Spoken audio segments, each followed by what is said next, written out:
in the sky, gazing far into the night. I raise my hand to the fire, but it's no use, 'cause you can't stop it from shining through. It's true, baby, let the light shine through. If you believe it's true, baby, won't you let the light shine through for you, for you, for you, for you, for you, for you, for you, for you, won't you let the light shine through?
In the sky, gazing far into the night. I raise my hand to the fire, but it's no use, 'cause you can't stop it from shining through. It's true, baby, let the light shine through. If you believe it's true, baby, won't you let the light shine through for you, for you, for you, for you, for you, for you, for you,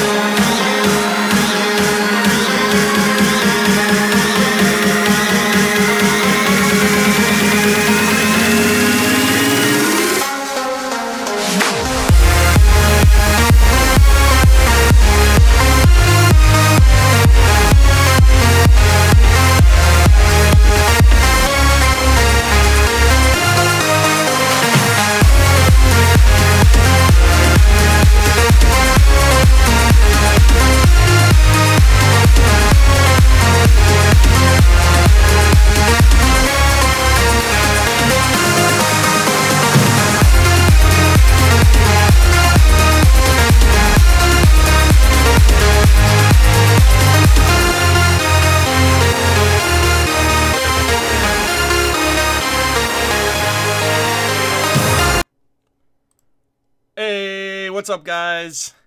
Welcome to the stream. Thank you guys all for joining. Welcome. RWBY Volume 5, Chapter 8. We have a big discussion to talk about. A lot of things to look forward to. How's everybody doing? How's the audio? Let me ask you guys that first and foremost. I remember last week rather. We had our discussion, and a lot of you guys were mentioning that you guys could hear audio coming out of one side of the headset versus the other, like more than the other. I think it was the left side was happening more than the right side. So OBS really screwed me over last week, and that's evident and very clear for anybody who watched the live stream discussion, either live or after the fact. If you watched it live, I feel a little bit worse for you, because at least people who watched it after the fact can like skip all of the technical difficulties that I was going through. But yeah, so right after the stream ended last weekend, I was like, okay, I'm not recording anything until I find out what happened, what went wrong. And for some weird reason, OBS, my settings on OBS changed, and I think it changed when the like it also didn't save any of my my images for chapter for not chapter 7 but chapter, wait, what was it, chapter 6 that we did, chapter 6 and 7 that we did, and like chapter 6 it didn't save any of the screenshots. So I think that is what was causing it too. Like, it didn't save my screenshots and it didn't save my audio settings. So what happened was my I think all Blue Yeti mics, I have a Blue Yeti, this is my microphone right here. You guys can't really see it because it's off, it's always off on the side. But I use a Blue Yeti mic, and this microphone, like, I guess it picks up or records audio in mono, like monotone. I think, like, there's mono and there's stereo. So this captures in mono, but OBS had it set to stereo. So it was capturing mono audio in stereo quality. So that's why it was like, it was off, because it wasn't captured in one. It was like split between both, like, both audio like settings for both ears. So I had to go through so much troubleshooting. I had to like look up a bunch of forums and find out like why it was happening, because it never happened. Like, it's never happened before. I've never had to deal with, audio imbalance issues, which I guess that was what it really was. So found that out, got that all situated. That was great. And what happened today, actually, like about 20 minutes ago before the stream started, I had just tweeted out, I was like, hey, I'm about to start my live stream. I was setting up everything, and I was like, all right, let me set up OBS.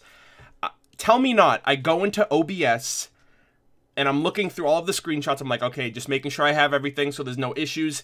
Tell me not, OBS, like, it didn't save the second half of my screenshots. So it saved my screenshots up until like Sun shows up to help out Blake. With the other Faunus, and it cuts out the rest of it. So it doesn't, it basically didn't have any of the screenshots that I did of the Belladonnas, like in the house, like after the White Fang like infiltrates their house and tries to attack them. So 20 minutes before the stream starts, I have to put those screenshots back into OBS, and that's why we're about 10 minutes late. So I don't know why OBS, I don't know what the heck is causing OBS to mess up or to act up or anything like that. But they're back in there. Everything looks exactly the same way that it was supposed to initially look. That's why we're about 10 minutes late. But yeah, other than that, God damn it, Shane. The audio's all right, unlike Yang. Oh God. Shane Miller, thank you for that. Thank you for that insight. But yeah, how's everybody been? How's everyone's weekend been? And their week so far? Yeah, OBS has never given me any issues. It's only been recently that it's been causing issues with like my the images that I save onto it and audio. But the audio's all set. It's all fixed now. I just always have to double check OBS, which is something I've never had to do before. So I guess it's something that I have to usually get into the habit of doing, because I feel like I've taken it for granted. It's like, oh, it's never caused me issues before, but now that it's causing me issues, I always have to double check and make sure everything's up to snuff. It's cold. Let me guess. Are you from Texas or something like that? Well, we have year-round weather in New England, so it's cold now because it's supposed to be cold now. But like, I know the people who live in like Texas and Austin and stuff like that are like complaining about how cold it is, because it's typically never like, they don't get like below 0 temperatures there or anything like that. But yeah, it's winter is coming. No pun intended, like legitimately, like the winter season is practically here, so so yeah, that's to be expected. I'm a little spoiled in that regard, because I have an air conditioner, so whenever it gets too hot, I can condition myself to have like a cool environment, and whenever it gets too cold, I have a heating unit that I can use to temper, to make it a little bit warmer for me. So I never really have to worry about that. It does wear a little bit on, the electric bill, depending on how often I use it. But ever since I've had these appliances, like, my life has been so much simpler in terms of trying to stay warm or stay cool. Negative degree weather. Yeah, negative degree weather is terrible. It's cold in Las Vegas. I feel like everywhere is pretty much experiencing a drop in temperature just because it is that time of the year. I guess if you live on this side of the planet. Houston weather is so bipolar. Yeah, I can picture that. But yeah, thank you guys all for joining. Again, another week, another live stream discussion, another topic of conversation for RWBY, and theories and things we get to talk about and look forward to more than anything. I think this weekend's chapter, based on what they have set up, based on what they've set up so far, I think chapter 9 and maybe even chapter 10 are going to be like really big payoff chapters for a lot of what I feel, and I feel like a lot of people have felt has been a very slow progressing volume so far. I was talking to a friend about this the other day, actually not the other day, last night, and subsequently a few days ago, about how, like, I know a lot of people gave volume 4 shit for being like a transitional volume, and it felt slow because nothing of significant noteworthiness was going to happen. Like, we weren't going to get like a volume 3, you know, in that regard, and it was a transition. It was moving from one place to another, but instead they gave it to us in a volume. So I almost don't want to credit volume 4 as being like a slow, quote unquote, a slow volume, because it was a transitional volume and they had only so much time to work with. 12 chapters, multiple plot lines, multiple, like, you know, people you want to have on camera, and Ren and Nora were pretty much the focus of the latter half of the volume and whatnot. But I feel like volume 5, it's been a really slow pace because of so much rehashing. There's been so many there's been a lot of points where we're given information again. As the viewer, we're given information again for the sake of characters in the show who don't have that information.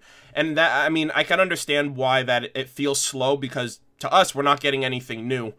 So, but I'm very patient, you know what I mean? Like, I'm a very patient person, and I feel like if it's worth it, right, if the second half is going to pick up, because it seems like everybody's on the same page, right? Blake is the only one who's out of the loop with the whole magic and wizards and maidens and Salem, right? She's the only one who's really out of the loop. And everybody else is on the same page. Everything is moving forward. Like Ozpin and company, you know, Team Ranger and company are moving forward with their plans. The villains are mobilizing. Calm down. We're not here for your Pigeon money. Power, hey, how's it going? Hey man, good to see ya. Random question. What's your favorite RWBY song? What is your favorite My personal RWBY song? favorite is This Life Is Mine. My personal favorite is This Life Is Mine. I don't have a number one favorite song. I don't have a number one favorite song, mainly because there are too many songs, right? There's 4 volumes, there's 4 soundtracks. And each one of them has like similar themes, different themes, songs dedicated to different characters. You know, This Life Is Mine, I correlate that song to Weiss, but at the same time, you could take something personal out of it too. So I usually have 2 songs per soundtrack that are my favorite. Just to kind of jump into it so we can get into the discussion, I would say Volume 1 would be Wings and I May Fall. Those are my 2 favorite from Volume 1. Volume 2 would be Die and Shine. I think those would be my 2 favorite. Die and Shine.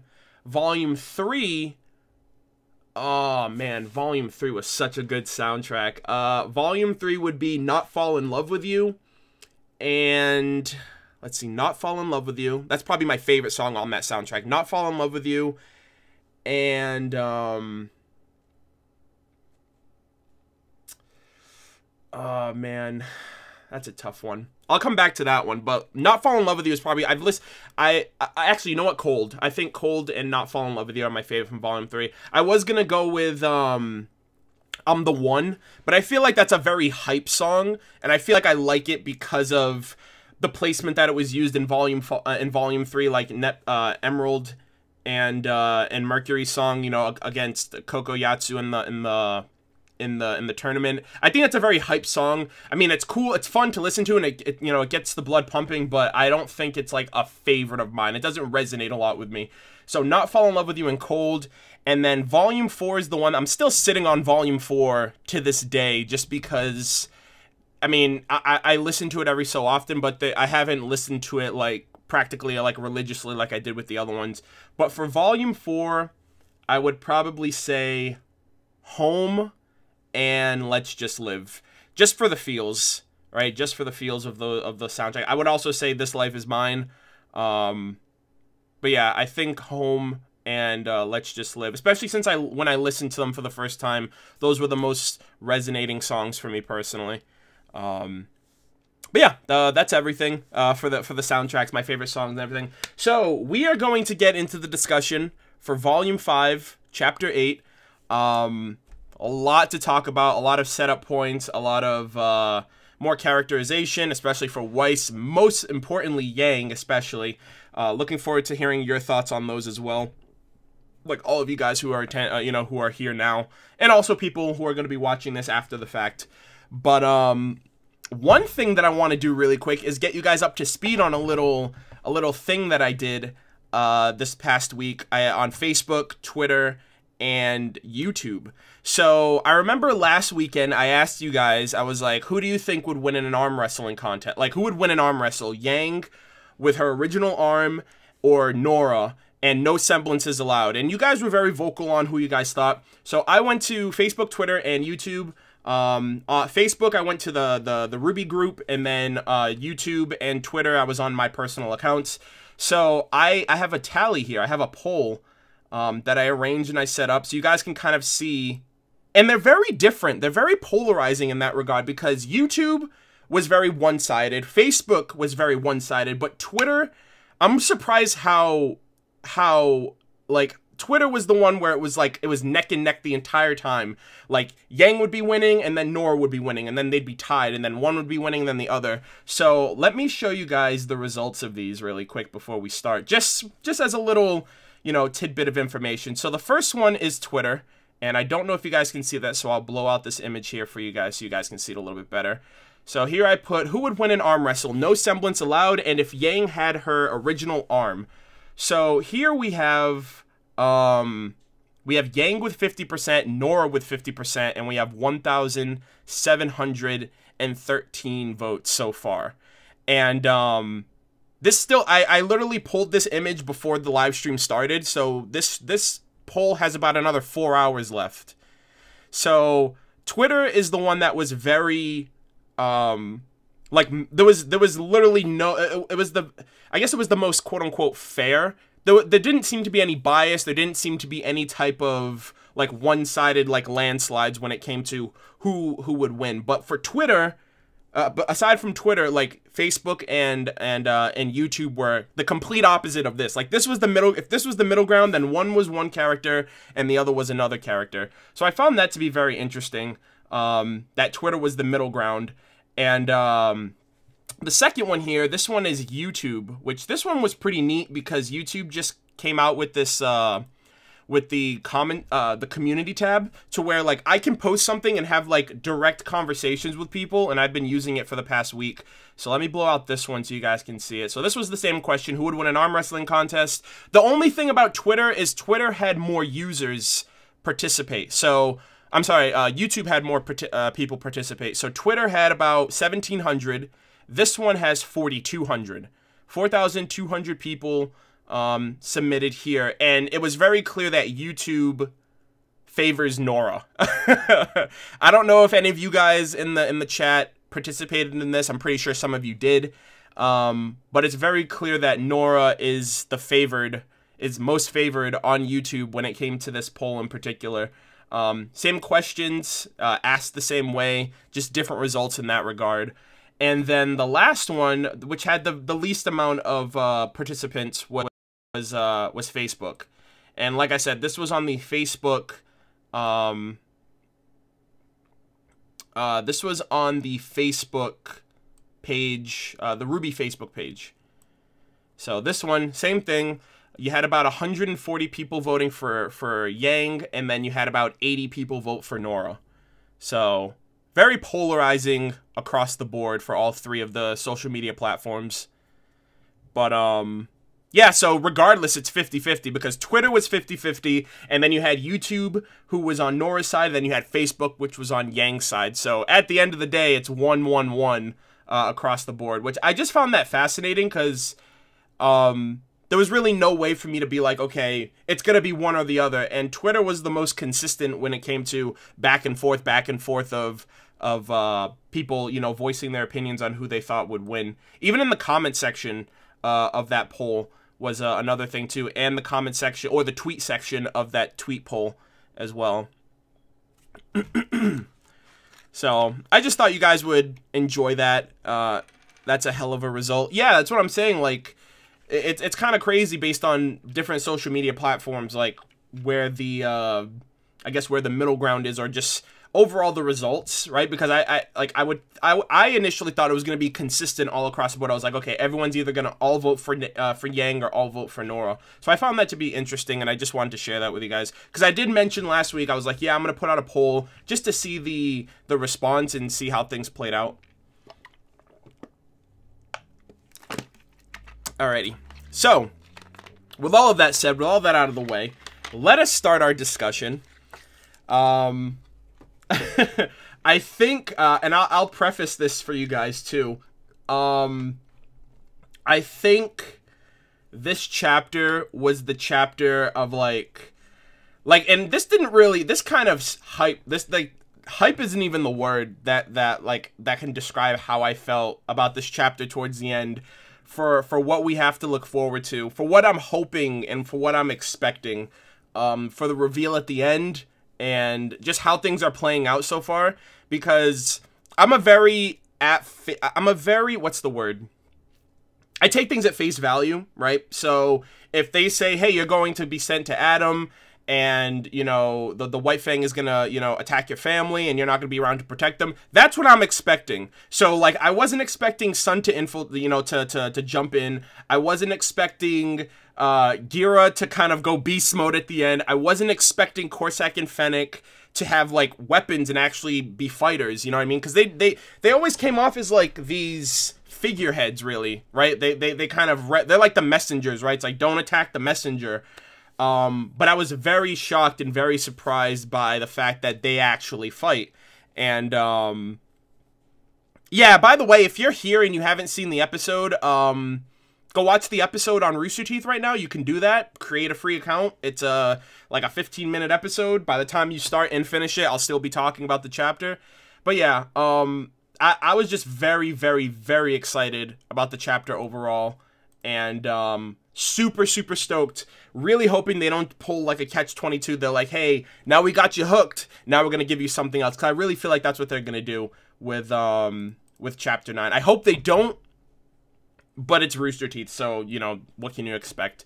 So, let me fix my camera right here, and we will get started. I'm going to be looking over at the chat as well, just because this is a very discussion-heavy chapter. Calm like, a lot down. of things happened. We're not here for your money. Hey, J-Rock! Yo, Arnold. I didn't even get a notification that you started. Really? Oh well, I'm here now and ready to discuss. Also, I got clearance to go to RTX 2018. Dope, nice. Hopefully we could meet and have a good chat in the future. Yeah, I'm planning on going again this year. Yang will lose an arm wrestle. Fight me. Shots fired at Yang right there. Yeah, that's great. You're going to RTX. I'm hoping to be able to go to RTX 2018 this year. You know, I went in 2016. I was able to go last year, this past year for 2017. Next year it's in August, so it's a month further, so it gives me an extra month to plan and see if I'm going with anyone, if I'm going with myself, if I'm going with a group. And, you know, just everything that comes with traveling and going to conventions. But yeah, if we go, keep in touch. You know, contact me on Twitter. That's mainly where I have the most engagement, the most interaction. Yeah, I'd absolutely love to meet. I love meeting people who kind of just see me in the, you know, pass me in, you know, on the street or in the convention or, you know, in passing and just say hi and have a chat. I love that. No, for anybody who's joining right now, someone just asked, am I late? No, I am literally starting right now with the first screenshot, which is this screenshot right here of the, of like the top-down view as like that. This is how the chapter opens, and I really liked this shot. I just wanted to make a comment, a noteworthy comment on it. Like, there's a lot of shots in the show that, are done at like a cinematic level. I don't know if it's cinematic is the right word, but I don't know. There are a few shots that are just really, really great shots that I love how they're angled, and I love how they're approached. Like one shot in Volume 3 that I like is when it's after the Nevermore breaks through breaks through like the arena, and it's the following chapter after Penny gets killed, and it's like a shot of the Nevermore like screeching, and it's just like a pan of the arena with the Grim on it. That's like one of my favorite shots of the show. Another one is like a behind the angle shot of Ozpin when he's in like that interrogation room talking to Blake. He's like, I may be a teacher, but I'm also a huntsman. I just like that shot and how like the angle of the camera like kind of like tilts and distorts a little bit. I just really love, I think it's cinematography. I think that's the term for it. But at certain moments, it's certain like angles and certain shots that are taken like that I'm like, oh shit, like that shot was better than like what the actual, like what they're actually showing. And this was one of them too, and it showed like the birds flying around and stuff like that, seeing Ruby on the cliffside hanging out, early morning too. Oh yeah, I forgot slow chat. Thank you for reminding me. Jesus. You would think it was like my first... You would think every time I stream, it's my first day doing this, based on how much I kind of forget. All right, slow chat is on. Thank you for the reminder, guys. I appreciate it. So that is one comment every 45 seconds, so use it wisely. Yeah, I already forgot slow chat. Sorry, guys. I think I need to have a counter for how many times I forget slow chat, and it's going to be like weeks that you've remembered back to 0 as of this one. So... Nah, it's cool, it's cool. But, yeah, so starting off with that right there, and then this one, clearly, we have the girls back together, and the chapter was called Alone. I think it's called Alone Together. So, I initially took this, like, right before I started, I mentioned, I was like, yeah, I think this is kind of referencing, like, RWBY, Weiss and Yang having their alone time as 3/4 of their team, away from Team Ranger, away from Team Juniper and everything like that. Just having their moment to kind of catch up and chat, which I really liked in the morning scene. Especially like Yang and RWBY, because they've been apart. I wouldn't say that they haven't been apart the longest, but they, sister to sister. One cares about the other, one's worried about the other, and I liked their initial reunion. But then again, everybody else was so around, so I don't really know how much they had like one-on-one to catch up and chat. And I loved the boop too. I loved the boop that Yang decided to to do with her hair. And we all know boop stands for, it's kind of like I love you, based on the song and based on like Ren and Nora and that whole thing. Since volume 1, like boop in of itself has been like a volume 1 joke. And I love how they're doing like a lot of volume 1 callbacks to like even now. Like boop has been a constant thing.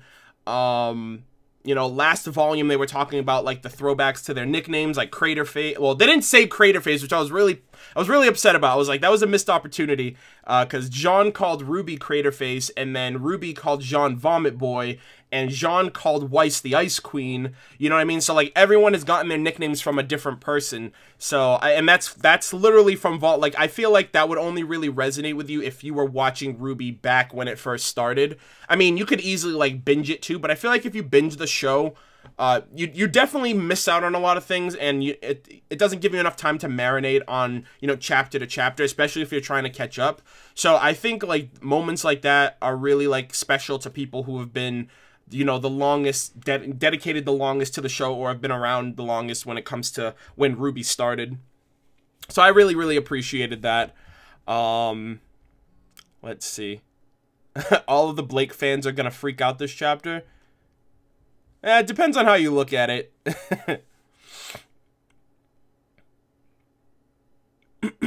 I know a lot of people, though, Hunter, who have binged this show and who have watched, like, volumes 1 through 3 or I know a lot of people who have started this show and just binged it, or watched it at, like, watched it for like, my friend Anthony, he watched RWBY for the first time when it came to theaters and at the Tug events before Volume 4 came out, so he kind of binged it in the form of, like, a movie experience. So, I know a lot of people who have been like that as well. So, really loved this moment here, and then you also have Weiss, and the whole coffee callback, too, was great, because that, again, another Volume 1 callback. So, like, Volume 1 was where we first found out that Weiss drinks coffee. And I think it was expressed in Volume 1 as well that Blake drinks tea, but it's kind of expressed by Volume 3, because when they both go out to get, she's like after the whole Yang situation, the team getting disqualified, Yang acts like talks to Blake and she's like coffee, and Blake responds with tea. So we know that Weiss likes coffee, Blake likes tea, RWBY likes coffee with an absurd amount of sugar, and that in of itself is, again, like I said, a callback to Volume 1 when she's like, cream and 5 sugars. So again, loving the callback to references of earlier volumes. Here Weiss being nice. Nice Weiss strikes again. And I just got a heavy dose of nostalgia for like the last 2 chapters, like last week and this week, because I've been around since the show has started. Many of us have probably been on the same boat, so I feel like it's almost like a look into the past, like a trip down memory lane. Like, damn, we're already here, but look how far we've come. And I appreciate it so much because RWBY is the first. I think RWBY is the first show in a while, right? Like, not including stuff like, I would say, actually, no, I would say like any show. Like, the first show that I've ever started from the beginning, and I've been with it every step of the way, right? I can't say that with Pokemon, because I started Pokemon when Pokemon started, but I fell off with Pokemon long before it finished, because it's still going on to this day, and I kind of fell out of love with it, and it became kind of ridiculous and repetitive and whatnot. And then same thing with like Digimon. I'm watching the Digimon Twitch streams. Like, I've been watching them for the past week or so, and Digimon is something that I started from the beginning because it came out when I was a kid and I watched every week by week. But eventually, I think after season 3, like mid season 4, I was like, okay, I'm done with this, right? But RWBY's been something that I started it from the trailers, and it started 4+ years ago, and I'm still kicking with it, and I'm still watching it. And it seems like it's going to have an end. It's not going to be like a lot of these traditional animated series that go on for years and years and years, like Shonen or anything like that. So I have a sense of pride when it comes to that, because I don't know, it just reinforces, like, holy shit, like, I remember where I was when that reference was made. Or, you know, it's just a great way of reminiscing more than anything, I would say. I'm a chocolate milk person. Yeah, and then Nora is not allowed to drink coffee, so it's a good thing that they only had this 3-moment thing for them, because I know Chibi's like canon, but I like to believe that even in canon, she's not allowed to have coffee because she just goes off the wire, and she, like, splits into, like, all, like, space and time and all that jazz. So yeah, I just really liked these callbacks. They, like, them two being, like, Weiss being nice to RWBY, which was, like, nice Weiss strikes again. It's like, hey, I remember you giving me coffee in Volume 1. So, just great callbacks overall. And, of course, having their moment together, talking about how they'll never see each other again. Because it's been, like, for us, it's been nearly almost 2 years since they've seen each other. But for them, it's been months, right? It hasn't been, like, years in of itself. But it feels like forever since the 3 of them were together. And I think I mentioned in my reaction, like, I wonder if they're going to talk about Blake, because for the longest time, it seems like they've all kind of just gone on with whatever, and as if Blake doesn't exist. And I was like, I wonder, like, it's just them. It's none of this magic and maidens and Salem, you know, lore explanation dumps for them. So this was, like, where they actually started talking about Blake, because up until then, I was like, is Blake gonna be, like, referenced to anyone or anything? And I know everything was happening, like, all at once. Like, they all basically met each other around the same time. So one does not mention the B word. Dan's not that healthy.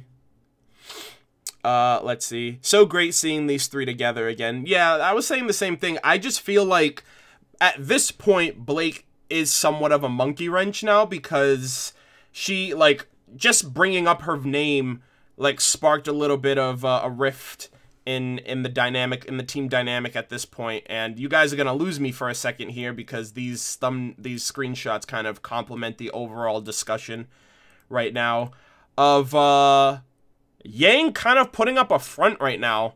Talking about how she's like, why would I want Blake here? Like, we don't need her. We'll be fine without her. It's nothing. It's no big... Like, that's, like, the biggest telltale sign that something is wrong, that you probably need to talk to someone. You need to vent to someone. And, like, it's literally like the... it's like the go-to response when, like, if someone's like, hey, what's wrong? They're like, nothing's wrong. Nothing. I'm fine. It's cool. Like, they kind of just brush it off. So... more than anything, I feel like this is Yang's kind of like defense mechanism kicking in, like her eyes turning red, she's snapping at her teammates when all they're trying to do is kind of understand, like, are you still mad? Like, why are you still mad? And the number one key to any relationship, be it friendships, be it romantic relationships or whatever, is communication. And I really hate how, like, nobody talks to each other. It's like, and I understand maybe that's a bit of a force. It's like they'll talk when they're ready to talk, right? And that was my initial reaction when she snapped at them and she was like, whatever, and she walks away. I'm like, Yang, no one's gonna know what's wrong unless you tell us what's wrong or you tell your team what's wrong. And I'm glad that they followed up with that immediately after, because, you know, Yang in Volume 4 was like at the bottom of the barrel. Like, that was like her rock bottom, and that became her new foundation, right? I heard a quote this past week, actually, which was like, rock bottom is basic. Rock bottom, like, you can look at rock bottom as two different things. You can look at it as the worst of the worst, or you can look at rock bottom as, like, your new foundation, right? Like, it could be a bad thing and be like, oh my god, this is the worst case scenario that I've ever been in. Or it can be the best case scenario for you to start all over again and become better and learn from your past and learn from your mistakes and be a better person and all that other stuff. And I feel like, in a way, that's what they're doing right now with Yang. You know, her losing her arm, her being super hot-headed and out of control, and like she even said, gung-ho, you know, shoot first, ask questions later. That's literally that's been Yang's persona since the start of the show. And, you know, her talking to Tai and Tai kind of reinforcing that as well. Yeah, exactly. Once you reach rock bottom, the only way to go is up. So, initially I was surprised of how defensive she got. And I didn't realize it at first until she started talking about it. I was like, oh shit, that probably hits her harder than anyone realizes, because, you know, as a kid, I feel like adults, like, when they do stuff, like when parents fight with each other, or when they scream, or when, you know, they leave you, or when so much is expected of you at such a young age, I feel like parents don't really understand the psychological repercussions that has over a child for the rest of their life, like growing up from a toddler to a child to an adolescent to an adult, you know, and so on and so forth. So I feel like, because of all of the trauma that Yang has dealt with, but she's always put on this smile, right? She's always put on this smile. She's always kept things together from before RWBY can even talk, right? So I feel like she's justified. It's definitely justified in what she thinks and what she says, not only about Blake, but about like how she feels and about being very emotional, because she's always been the rock. She's always been the rock that has kept things together. Yang has never broken down, right? Like, we've seen every other character in the show break down or have like mental or emotional moments, except for Yang, really. And I feel like at this point it's becoming more and more apparent that, you know, there's only so much that Yang can take as a character. There's only so much you can take on the chin and, you know, keep smiling and keep moving forward and all that stuff before, you know, you have to vent, you have to get things out there to somebody. So, and like even Weiss, she's like, okay, calm down. And she's like, don't tell me to calm down, because it's like, she has a right to be angry. She has a right to be upset. But my initial thing was that she has a right to be upset, but she's not really relaying or expressing why she feels that way. She's just lashing out. So, you know, the top right corner, you see Weiss and RWBY's faces all befuddled, like, are you still mad?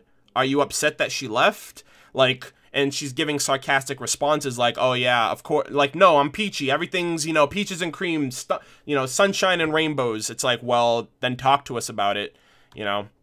But then again, things like that aren't going to really change overnight for Yang, especially since she's never really been the type of character to put her heart on a sleeve and just talk about her emotions and her feelings before. So it's probably like a new concept for her overall as well. Images made me think Weiss, wait, stop with the eyes, Yang is Alucard. Oh, okay, I gotcha. Yeah, and I didn't put the other image here, I completely forgot to, but I like the approach that they took with this different shade of red for Yang's eyes, because it's like a brighter red than the deep red, like the deep, like, crimson red that they used in the first chapter when she was in that bar. So I like how they're utilizing different shades of red for Yang. I don't think it really matters or it means anything. Maybe it's just like the overall lighting. Like this shade of red is complemented better for the lighting in the background and the sunrise versus just a deep red that was used indoors in the first chapter. So I just really liked it. I just really liked the shade, and it still gives off the same thing. Like, I'm pissed off and my eyes tell you that. So, you know, yeah, she reminds me of Kurapika from Hunter x Hunter because her eye color changes. But then again, it's also the Super Saiyan reference that's given off for her character, and all of this because of Blake. I mean, it's understandable, you know what I mean? Like, you have this character, and this is like her teammate, right? And this isn't like going into ships or anything like that, which I feel a lot of people read into for this chapter, which is understandable, because it can just add on to that layer of interaction in the future. But like, this is Yang's partner, this is Yang's teammate, this is the partner that Yang got paired up with and was supposed to be her teammate for the next 4 years of school. This is someone that is really supposed to be your like, I feel like that system of, you know, a partner for 4 years, like, this person is supposed to be like your best friend by the end of the series. Like, by the time you graduate, this person is basically supposed to be your best friend. And the only thing that I really feel is a little detached from how Yang's feeling versus like everything else is that we don't get a lot of their off-screen interactions, right? Like, what we see in the show is what we get. And if we were to see what we got, Yang and Blake have not really expressed as much. I guess even you could like throw in Chibi. Like, Chibi is a better representation of their day-to-day goings and their interaction of like, this is like, Chibi is literally what I expect Team RWBY to go through on a day-to-day basis when it comes to school, you know, for what we don't see in the canon. So that's like the only thing that's kind of, I have to extend my suspense of disbelief a little further to be like, okay, maybe they were close, maybe they were friends, and I have to create that based on what I'm getting, because they can't show us every little filler moment that's given for the sake of, obviously, time, and they have a story to tell. So Arnold, did you notice that everyone is mad with Blake because because they were dumped by her? I wouldn't say that. I mean, I don't think any of these quote unquote relationships or terms of mingling that regarding Blake nothing has been like reciprocated, right? So no, I see the joke and I see the trend of thinking something like that, but for me personally, it's like, no, I don't see that. I understand that's like the fandom thinks that, and there's jokes being made about that and stuff, and that's all fun and dandy, but yeah, I see a lot of parallels to a lot of issues surrounding Blake. I'll say that much. So, the main argument is them being close is that talk in Volume 2. The main argument for them being close is that talk in Volume 2. Well, yeah, see, that's what I mean, like what we're given is what we have to kind of go with and enhance and be like, okay, stuff like moments like this, we have to expect that they have moments like this even off camera, because if we only get like one talk, right? Like, basically saying like RWBY and Blake are definitely close, but if I just went off of the fact that the only time that RWBY's ever talked to Blake is in Volume 1 when she's talking about her book, and that was before they were even teammates, so I wouldn't even kind of consider that as like part of the argument. You just have to kind of imply that things like that are flushed out off camera. So, so yeah, Blake is the source of all emotional strife and complications so far for multiple characters, which is something that it's gonna be really funny when she sees like all of these people. When she sees some, I mean, when she's already with some, but when she sees Blake again, when she sees, when she sees Adam again, when she confronts Ilya, I'm assuming she's gonna confront her before leaving Menagerie. Like, everything is kind of focal and funneled to Blake right now, which is a little overwhelming. And here we get, like, it transitions then to Blake. And why do cat girls have to make everything so complicated? Well, Kali's best mom. And Neon Cat is pretty chill. She doesn't really cause a lot of issues. So I think it's just the fact that Blake is literally a black cat, and she's like the superstition of like, what is it? If you cross a black cat, isn't it like 7 years bad luck or 5 years or 11 years bad? Like, black cats and bad luck. Basically, Blake has a lot of bad luck. Calm down. So. We're not here for your money. I do have to say I really enjoyed the role switch of Yang in her chat with Volume 2. Yang supported Blake by reminding her that everyone does the same thing to Yang in this. Yeah, exactly. Chapter with a few that was cool. Yeah, I understand that too. I'm gonna talk about that in just a minute, so I'm gonna hold off on my thoughts on that comment right there. But hold on, give me one moment. Do you guys hear the notifications going out? I just want to make sure you guys hear them. I don't know if you guys are seeing them on screen. Are they popping up on screen? Voice is broken? Is it? Oh, man. I'm pretty sure you guys hear it on my end then. Huh. Yes? Okay. Just making sure. I didn't see it on my display screen here. Oh, someone said no. Okay. Alright, just making sure. Yeah, so I really liked this part right here because I had to rewatch the chapter afterwards because I was a little confused a bit. So, you know, we have Blake here. She gets a note from Ilya basically saying... So my initial thing, like I said, I'm literally someone who... I basically have this kind of what you see is what you get mentality. I take everything at face value. So I read that note and I was like, it seems too much of a coincidence for, like, not a coincidence, but I feel like after everything Ilya has done, it would be real, like, my initial thought was like, okay, Ilya is most definitely going to talk to Blake and she's going to be like, look, I was on their side. They want me to kill your parents. They want me to send you to Adam. I can't let that happen. We need to talk about it. And that was what I was expecting. I was like, yeah, that's what's going to happen. But then I started second guessing myself. I was like, wait, this could easily be a way to lure her out just the same. And that ended up being the case of what happened. And it was kind of up in the air right now, but it's like, I really don't see like why Ilya's willing to like warn Blake and give her all of this, like, kind of just warning her and just giving her a lot of chances, like, hey, you need to leave, I don't want to hurt you. But then at the end of the day, she's like, okay, I'm still willing to kill your parents. I'm still not going to hurt you. Going to send you to Adam. He's going to deal with you. It's just, it just seems very finicky and just very up in the air for Ilya because it seems like she doesn't want to go through any of this. Especially her reaction when Corsac and Fenric were like, yeah, we need to kill off Blake's family. And she didn't seem like, she wasn't chopping at the bit. She wasn't like, oh yeah, let's do it. This is it. This is like what I've been waiting for my whole life. It's like she had a lot of regret in her eyes and her expressions, and she was like, are you serious? Do I have to do this? It seemed like she didn't want to do it. So, I don't know. I'm still very like, I'm like, why are you doing, like, you clearly aren't like all in. She's clearly not all in, and there's still a shred of hope for her.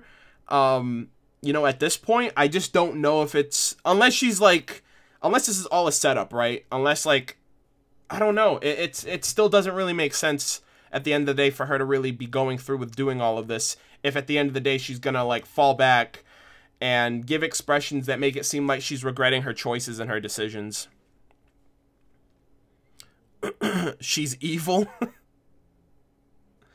Yeah, see, like, and that's the thing, too. Like, I feel like she's, like, 80-20. Like, she's all in, but there's still that part of her that's still, like, her conscience that's like, hey, do the right thing. Like, don't fucking kill off her parents. So, wondering what you guys think about that. Ilya doesn't know what she's doing anymore. If she saw the temper tantrum message that Adam sent, she'd be against this. She's a chameleon. She can hide her true feelings. That's interesting. Adam is yandere. Ilya is confused today. Oh my god. Is that like for real? Is that really a comment that someone just posted? Parents are gonna die. I really don't. If her parents die, there's like no, like that's too harsh for Blake, I would say. That's like too harsh. Too severe. She later admits that she hates what she does. She takes no joy in the action. Yeah, she says that too. She's like, I hate hurting people, but it's given us results. But it's like, and then that response right there, she's like, and look how far it's gotten you. That expression, she's like, oh shit, look where it's gotten me. You know what I mean? So it's like, it's moments like that it seems like she's backpedaling a little bit. Another thing too that I want to show you guys, which is pretty funny.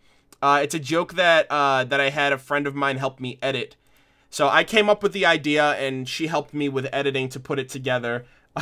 Based on this note, I've already posted it on YouTube and on Twitter and Facebook. Actually, I already posted this, and this is kind of like my meme games at work here. But I basically posted this image right here, and I was like, this is what the image should have looked like. And here it is right here. Obviously, to play up the joke and the fact of like what we found out by the end of the chapter, I was like, this is what Ilya should have sent to Blake.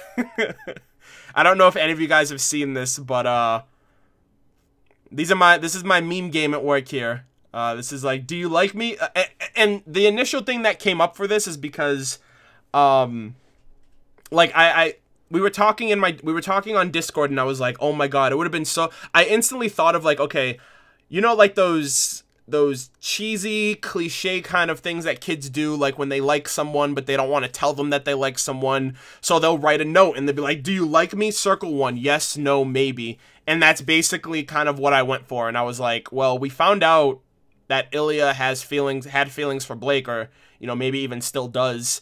And I was like, this would be like super funny in the same sense, because she got a note from Ilya that said something completely different, but what if it said this instead? So I ran with it. Definitely want to give shout out to my friend Meg, aka Hunter of Artemis. If you guys see that username on YouTube or Twitter, she helped me with editing all of that together and putting that out. So she definitely deserves a lot of props for making this meme come true as well. So, really appreciated. I mean, I just initially... So, this is where I really, really, really liked this moment here. Very, very subtle. And I had to come back after my initial reaction of watching this. I had to come back. I had to rewatch. Obviously, I rewatched it. But I rewatched it and paid attention to this moment here. Because in my reaction, like, her response... Like, her reaction was like... you know, Sun was like, hey, are we going? We still have, like, for some reason, they're recruiting still, even though, like, it doesn't look like it got them anywhere, you know, based on, like, petitions and people signing stuff. So, he's like, hey, we have the whole Nocturnal District to hit up, and she's like, I'll meet up with you. There's something I gotta take care of first, referring to the note that she just read. But then she looks behind her, and then she walks away, and if you listen, you hear, like, the trees, like the leaves of the trees, like make noise almost as if someone was there. And I was like, oh, maybe Ilya's in the trees, because, you know, that's where she was last volume, and that's, you know, she can blend into the background and the environment. So she was probably there listening in. And Blake making that gesture of like looking behind her implied that Blake knew that Ilya was there. So what she did was what basically, because like what ended up happening was like Sun met up with them. So I think what happened was she knew that Ilya was there. So she told Sun, hey, go ahead, I'll meet up with you. But in her mind, she's like, I don't trust Ilya. I can't trust that this isn't a trap. So she verbally told Sun to go on ahead, giving Ilya the idea that she would show up by herself. And then she probably like texted Sun on her scroll before she showed up to the location. Telling Sun, like, hey, I need you to back me up in case something goes down. And I liked the subtlety of that, because when Sun showed up, initially I was like, wait, how the hell did he know to meet you here? That makes no sense. So I just liked how subtle this setup was here for Sun to kind of like have Blake's back, and, you know, it made sense why he just randomly showed up. Yeah. And another thing too, my friend Jackson actually commented on this when we had our discussion on Discord last week, or this past weekend rather, and he was talking about how he couldn't understand why, like, the White Fang or Ilya didn't take Sun seriously, right? Like, I understand, like, if she was in the trees, then she actually, like, physically heard her tell Sun, hey, go on ahead, I got this, I'm going by myself, I'll meet up with you, I have to take care of something. So I can understand her maybe taking that wholesale and being like, okay, I don't have to worry about that idiot showing up and ruining my plans. But at the same time, my friend Jackson basically says, Sun has been the monkey wrench in Ilya's plans since the beginning, right? Since they showed up in Menagerie, Sun has been, like, a monkey wrench in their, like, in everything that they've done. Like, Sun was the reason why Ilya's scroll got taken, right? He confronted Ilya, he held her off, managed to let Blake have enough time to get the scroll. So he's the reason why they got the information that they got. He also jumped in and confronted, like, kind of shoot off Ilya during the speech when she kind of interrupted, and he was like, shut up, and he tried to, like, go after her. So that was another thing that he jumped in on. And then, 3 times the charm, here's Sun again, helping out Blake, stopping her from getting shipped off to Adam. So, like, 3 times that, like, literally a monkey wrench. Holy shit, I didn't even realize I made that pun. I did not realize that. I'm looking at the chat now and people are like saying, haha, monkey wrench. Yeah, I literally didn't mean to do that. That just, geez, Barbara's really, like, wearing off on me at this point. Like, the whole pun game is wearing off on me. But yeah, like, he's literally, like, a ploy in their plans 3 times over. And my friend Jackson, he basically said, like, he doesn't understand why they didn't take Sun seriously or why they thought that they had it in the bag now, right? Even if, like, they're worrying about Blake. They're like, yeah, we can't have Blake defend her family. We need to send Blake away, get her away from her family. We can't have her help them out or whatever. But it's like, what about the dude that has been around with her since the moment she got here? It's like they don't even account for him. Like, he's not really an issue. But then again, he's been the main reason why a lot of their plans have gone sour. So, wow, you're a poet and you didn't even know it. That's what I'm saying. Like, I really didn't realize that. I was like, I felt like Nora, actually. Like, when she's like, crow, raven, they're birds! Like, I literally just realized, I'm like, oh shit, monkey wrench. So yeah, I really didn't realize that. Someone in the chat slow clapping. Slow clap for me, guys. I appreciate it. What about the buff blonde guy with the nunchucks? Calm down. We're not here for your money. Hey, what Lola! I want is for Gira to get injured, maybe. And for Sun to jump in and defend him. So that Gira finally likes him, haha. And maybe then people will stop underestimating my boy. Yo! Oh, man, that was awesome. Hold on. I would love that. I would love, like, cause it's like the typical cliche thing, right? Like, you have the daughter, and you have the boy who's interested in the daughter, you have the mother who loves him, and the father who just hates his guts, right? And everything Sun has done, it's like, I really don't like you. I really don't like you. And he just looks at Sun in disapproval. And it's like, no matter what Sun does. So I really feel like maybe that is what is needed. Like, Sun helping out Gira in his moment of, like, need. I hope it's not at the cost of Sun dying or Sun getting hurt. He's already gotten stabbed in the chest last volume. But I would love that. That would be pretty awesome. Maybe then people will stop underestimating my boy. Who's underestimating Sun? Like, I understand. I think Team Sun's, like, nickname in the fandom is Hot and Useless. Like, basically all of them are super attractive. Like, Sun's got the abs. Down. He's got the We're looks. not here for but your money. he doesn't contribute. Say what you will about the White Fang. They brought Marvel, Spider-Girl, and DC, Batman, together. Oh my god. Well, you probably already know about me, but I'm not in the Marvel DC ecosystem. So, like, I've only watched, like, the Spider-Man. So, yeah, so really quick, for those of you who don't know, and I'm probably gonna get shit for this, because every time I mention it, I do. I've only seen the Tobey Maguire Spider-Man films, Spider-Man Homecoming, and The Dark Knight Rises, and the X-Men films. That's it. And by X-Men films, I mean X-Men 1, 2, 3, First Class, Days of Future Past, and Apocalypse. Those are the only ones I've seen. So like, and that's literally like, I've never seen Iron Man, I've never seen Hulk, I've never seen Avengers, I've never seen, you know, Black Panther or whatever the hell else is out there. So I don't get that reference, but I kind of understand it. Like DC and Marvel are separated universes, but those two different ones being a part of that brought them together. So yeah, I think it's super fucking dope how creative they're getting with Faunus.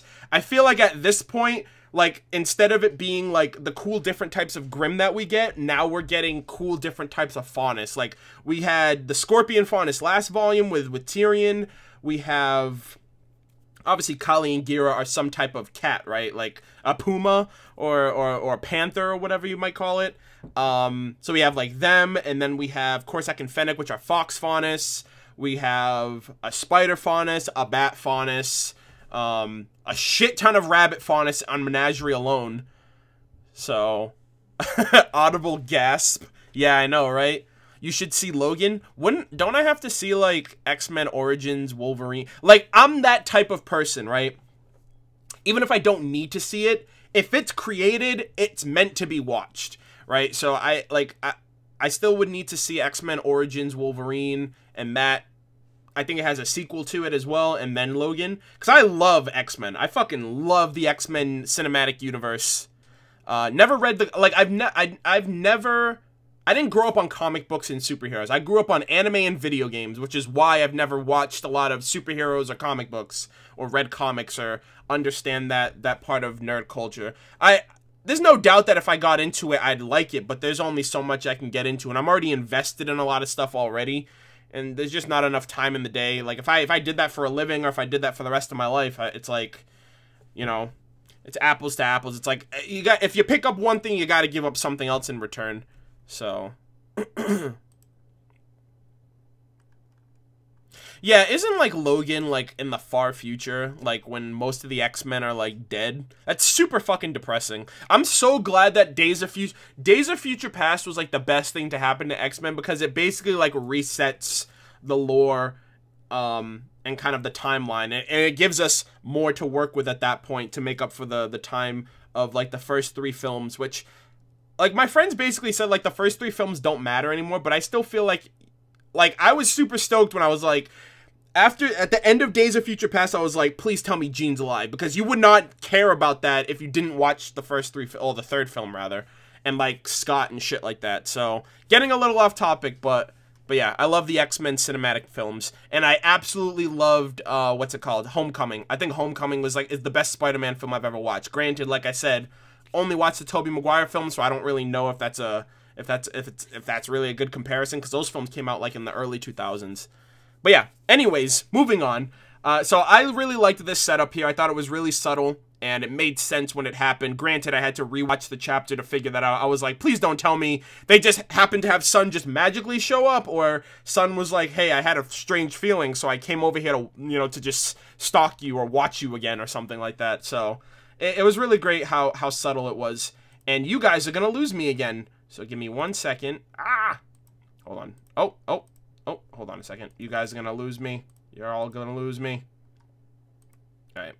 For the sake of the conversation. Okay, there we go. I swear to God, if I didn't know any better, I'd say this is my first time doing a live discussion. He can sense Key. Arnold, no. The long overdue Weiss and Yang moment. So let's talk about this, right? This scene alone cleared up all of the issues that I had with Weiss and Yang as characters, right?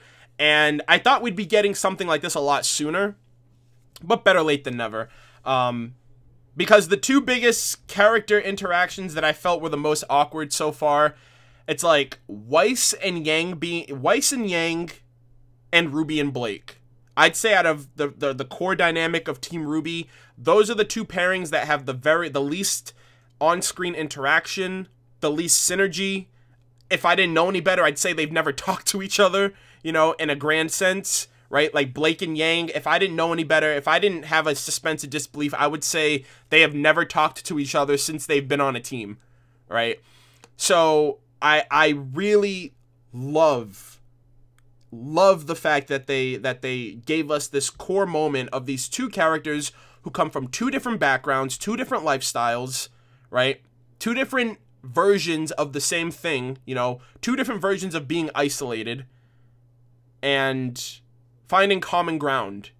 And they addressed it, you know, and they addressed that. So I have an incredible amount of respect for the fact that we finally, I mean, I don't really know where else this could have been placed for it to be like, oh, I wish I gotten this sooner, but, you know, the as the phrase goes, better late than never, in my opinion. So, and on top of that, Weiss in of itself, like, this just really makes me reinforce, like, just putting Volume 1 Weiss with Volume 5 Weiss, it's like, they're two different people at this point. They're literally two different entities, two different people, two different ways of thinking, and it's refreshing to kind of see the fact that, like, someone who was so narrow-minded, who was so condescending, and she kind of pretty much was the embodiment of the Atlas lifestyle, right? Like, she kind of talked the same way as them. She had the same short-sighted, narrow-minded perspective.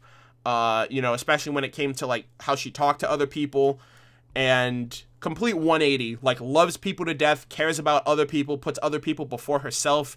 Granted, these are her teammates, you know, she was willing to help out random people who were being attacked by, you know, the Grimm in, you know, the first chapter. So,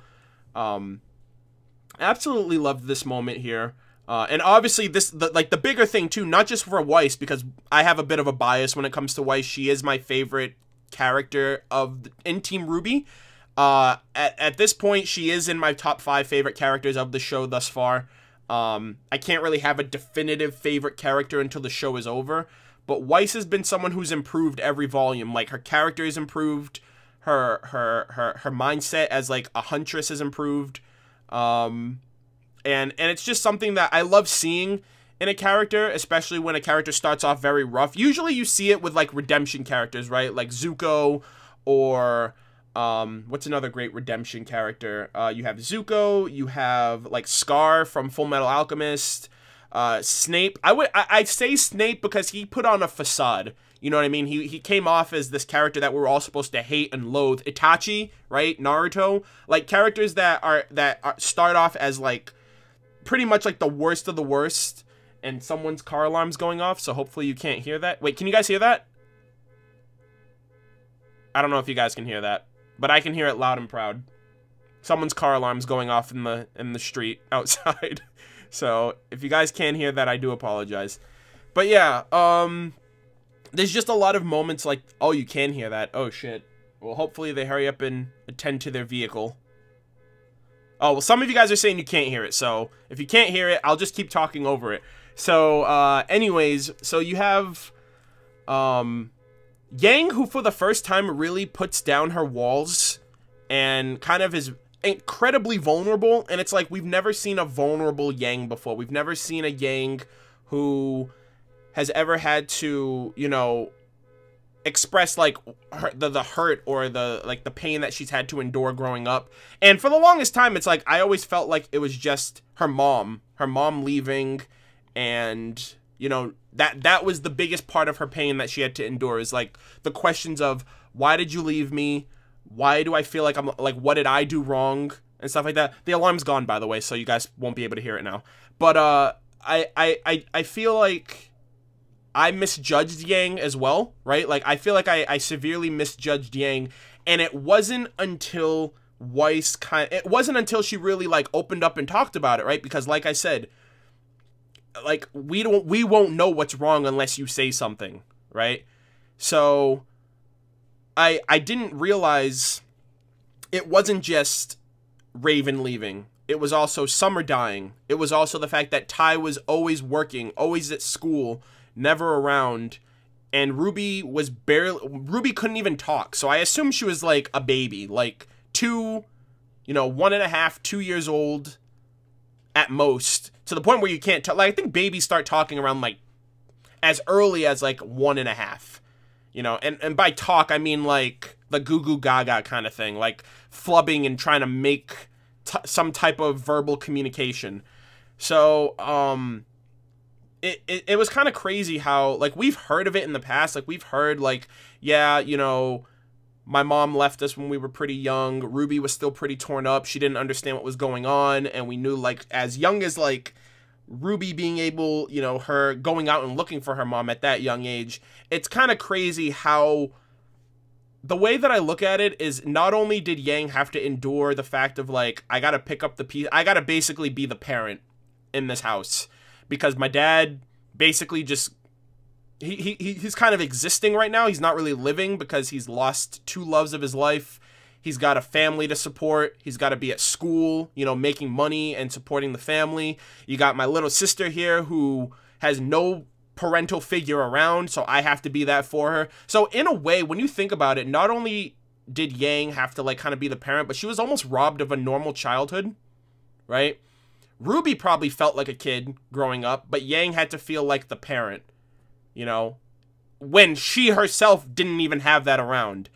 And to an extent, I can understand that, right? Like, the way that I relate to that, too, is, like, I grew up with both of my parents. At an early age, they separated, but my parents were always in my life. But the fact of the matter is, like, I would see my dad, like, on the weekends just because him and my mom weren't together anymore. And I would see him on weekends. I'd see him every weekend. I'd go to his house on, like, Christmas break and spring break and winter break and summer vacation. And I lived at home with my mom. But at home with my mom worked. Like, for as long as I can remember, my mother was more at work than she was ever at home. And so growing up, it kind of created this, like, this weird, not weird, I guess, just not the usual interactions that we would have normally, because it's like, in a way, it would almost feel like we were strangers growing up because she's just never around. She's never home. She's always working. She's paying bills and, you know, she's buying us stuff and doing all. It was ultimately to support us. It's not like she was out and about. You know, she worked 2 jobs at most, almost was willing to take a 3rd job because she's a workaholic. And that kind of really just left us to like, we were old enough to take care of ourselves. Like, right. We were like, what's it called? As early as like we were teenagers by that point. Right. So, you know, as we were children, it's not like we weren't left home alone or anything. And I had a brother and a sister growing up. I'm the oldest son. My sister's the oldest sibling. And I kind of relate in that regard, right? Like, I still knew who my parents were, but to an extent, there was that aspect of growing up. And it's like, I realize now my mom wasn't really around that much because she was always working and she was always supporting our family and she was always doing as much as she could. And growing, like, as I got older, I kind of resented that a little bit. I was like, you know, my mom doesn't really know that much about me. She doesn't really understand, like, why I like video games or the type of music that I'm into and stuff like that. And at this point in my life, like, I'm 27 now, I can come to terms with that because it's like, well, you know, she did what she had to do as a parent to for all of us to survive, right? And that comes at the cost of sacrifices. And in that regard, sacrificing an aspect of our childhood to make sure we actually, you know, grew up to be productive members of society. So, but, you know, at the same time, I was preoccupied, right? I was preoccupied with video games and cartoons and going out and hanging out with my friends, collecting Pokemon cards, playing Yu-Gi-Oh! You know, I was so preoccupied. And my mother did so much for us that I didn't really have to dwell on it as a kid. It wasn't until, like, high school that I started reflecting and I started thinking. And that's what I think Yang is doing now, too. Like, she would never take shots at Ty and be like, you were never around. Because he's already suffered a tremendous amount as a parent alone, right? But it's now at this point where you reflect and you think back on those moments. You kind of get angry for the past because at this point you can't do anything about it, right? You can't right those wrongs. You can't really be like, hey, you know, like, there's nothing you can do. All you can do is vent, accept it, and move on. And maybe when you get older, you have your own kids, you learn from that mistake, or you learn to be like, damn, my mom or my dad was never around. They were always working and I didn't really know them growing up. So maybe I won't be as workaholic crazy, or maybe, you know, things will be different for my life to where I don't have to have my kids thinking about that too, right? And I've talked to my mom about that too. Like, we've had, like, these heart-to-heart moments of, like, hey, you know, just thinking about just talking about the past, because I talk to my mom about that a lot. Like, I've asked her in the past, like, hey, how did you meet my dad? And what was it like raising us kind of like almost by yourself, and all of that. And it's ultimately good. I kind of suggest all of you guys do that at some point. And I know I'm getting like super touchy, but it like a moment like this is really what it reflects on me as. Like, this is what it, like, kind of, this is the type of mindset that I go into when it comes to how does this character feel, and how it makes me feel as a viewer, because I relate to it to an extent. And like, again, like, both of them go through two different aspects. Obviously, my aspect of my childhood and my past and how I resonate coincides more with Weiss than Blake. Yang than Weiss, because Weiss is like the complete opposite, right? Like, Weiss has everything. If Weiss wants something, she has it. Weiss's life has been decided for her. Nothing that, like, Weiss has never gone through hardship. It's always just been enough. Like, nothing has ever been enough to please her family or her father, or like in any way kind of like approval. She comes from a really shitty ecosystem, I would say. I would say it's more of like the people that were influenced in her family's life, to where her dad was literally like, yeah, I only married your mom for her name and for her money. And then you would think, well, that's probably why Weiss doesn't give people like Jean a chance, because it's like, that could be from her own personal experience too. She could see that as like, maybe she has had people, you know, like the Henry Marigolds of the world, right? Who just basically, they don't know anything. They're clueless idiots, and they're willing to talk to you because you're a pretty face with a lot of backing behind your name. And I'm pretty sure there have been people like that in her life, a dime a dozen. And then when you have someone like Jean, who's a very genuine guy, right? Probably could most definitely be leagues, you know, way out of your league, like light years out of your league, and is still willing to give an effort, and you just shut him down because it's like, I've personally dealt with assholes like that, but more than that, I live with one. One of them is my dad, and he did that to my mom. Basically used her for her money and her name and her influence and, you know, power, and basically kind of used her. And, you know, that kind of builds this, what's the word I'm looking for? It builds this, like, internal stigma in her head that, like, everyone is the same as my dad. So it's like, I'm not even going to give anyone a chance. And it sucks too, because we got as much Weiss development as we did Yang here. Like, obviously it was more crucial for Yang, because, I mean, she's always held, you know, like, I would say for Weiss it's more clarification, because we kind of can infer her past based on like the soundtracks, like This Life Is Mine, Mirror Mirror Part 2, Original Mirror Mirror, like all of the songs that reference Weiss. But for Yang, it's always been like, Yang's songs have always been upbeat, about rising to the occasion, about, you know, just everything that Yang is. It's about putting on a smile and like running into your problems head on and facing them. And it's never really been about how vulnerable Yang is. And it's really odd to see Yang vulnerable like this, because 4 years we've never seen this character before, right? And for the first time we're seeing it, and it's I don't know, it's a little, it's a lot to take in, especially, you know, but it's all about communication. Let's see, can't believe Jacques was an ass on her her 10th birthday too, on her 10th birthday, and then he had the nerve to get mad, right? He had the nerve to get mad that the mother got mad that he didn't show up to the dinner and the birthday party and everything like that. And it just sucks too, right? Like, I'm like really happy that the manga is coming out. Like, the manga for RWBY is coming out, because in America it's starting in January. We're getting the localized English version.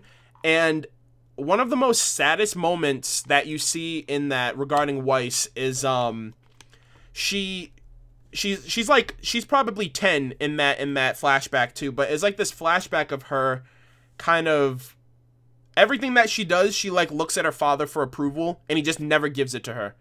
Like, she's on the piano, you know, she's performing a recital, she's doing everything she can, and what she really wants, like, I'm really surprised, like, I'm really surprised of how strong Weiss was growing up, to where if the most important people in her life, really her parents, don't care, then why should she?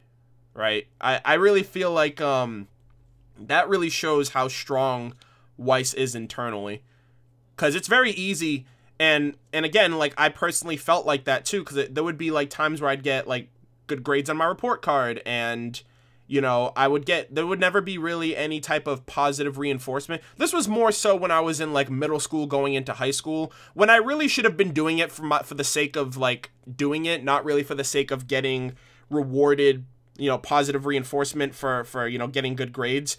But there was a point where I kind of flopped a bit, and I kind of started to stop caring because there was no type of like affirmation of like any type of support in that regard, you know. So I kind of relate in that, you know, in that sense of like, if you don't really have anyone there just who supports you and who cares about what you're doing, then in a way you slowly stop caring yourself. And I guess in a way that kind of shows how strong Weiss is as a character too, because at the end of the day, she had to do it for her and her sister and her mom, really. Actually, yeah, I would say Winter. I would say Winter was probably the one person who was like actively supportive of her sister, you know, to the point of training her and being like, hey, I can help you get out of this shithole, but you have to prove yourself to Dad, and the only way you can do that is by training. I can help you, but there's only so much I can do. You're gonna have to eventually train yourself and help yourself. Klein as well, I would say. The same thing too, like, I wonder if Klein's been in the family since they were, you know, since they were kids or whatever. So it's always just very, it was just a very overwhelming aspect of these two characters who come from completely different backgrounds, families, you know. Weiss, you know, Yang to the point where Yang kind of, she definitely assumed, and it really, like, that right there, the assumption of like, hey, you have a big family, you have these recitals, you have dinners to attend, hands to shake, babies to kiss, and all this other stuff, and that right there was kind of a big assumption to make based on a character who you've been on a team with for roughly a year, but it really shows that you don't know anything about this person. Which in a way, I guess it makes it a little bit better for me to be like, oh yeah, I feel like Blake and RWBY have never spoken to each other. When Yang says something like that, when Yang implies that she knows about Weiss's life when she knows nothing about it, that kind of reinforces that I'm pretty sure RWBY and Blake have never said anything to each other. Like, what are you going to talk about with a 15-year-old girl? When she's probably had a very protective and sheltered life while you've been living out on the streets and, you know, living in the wild, you know, as a faunus, and just getting by and living, you know, off of the land and just surviving.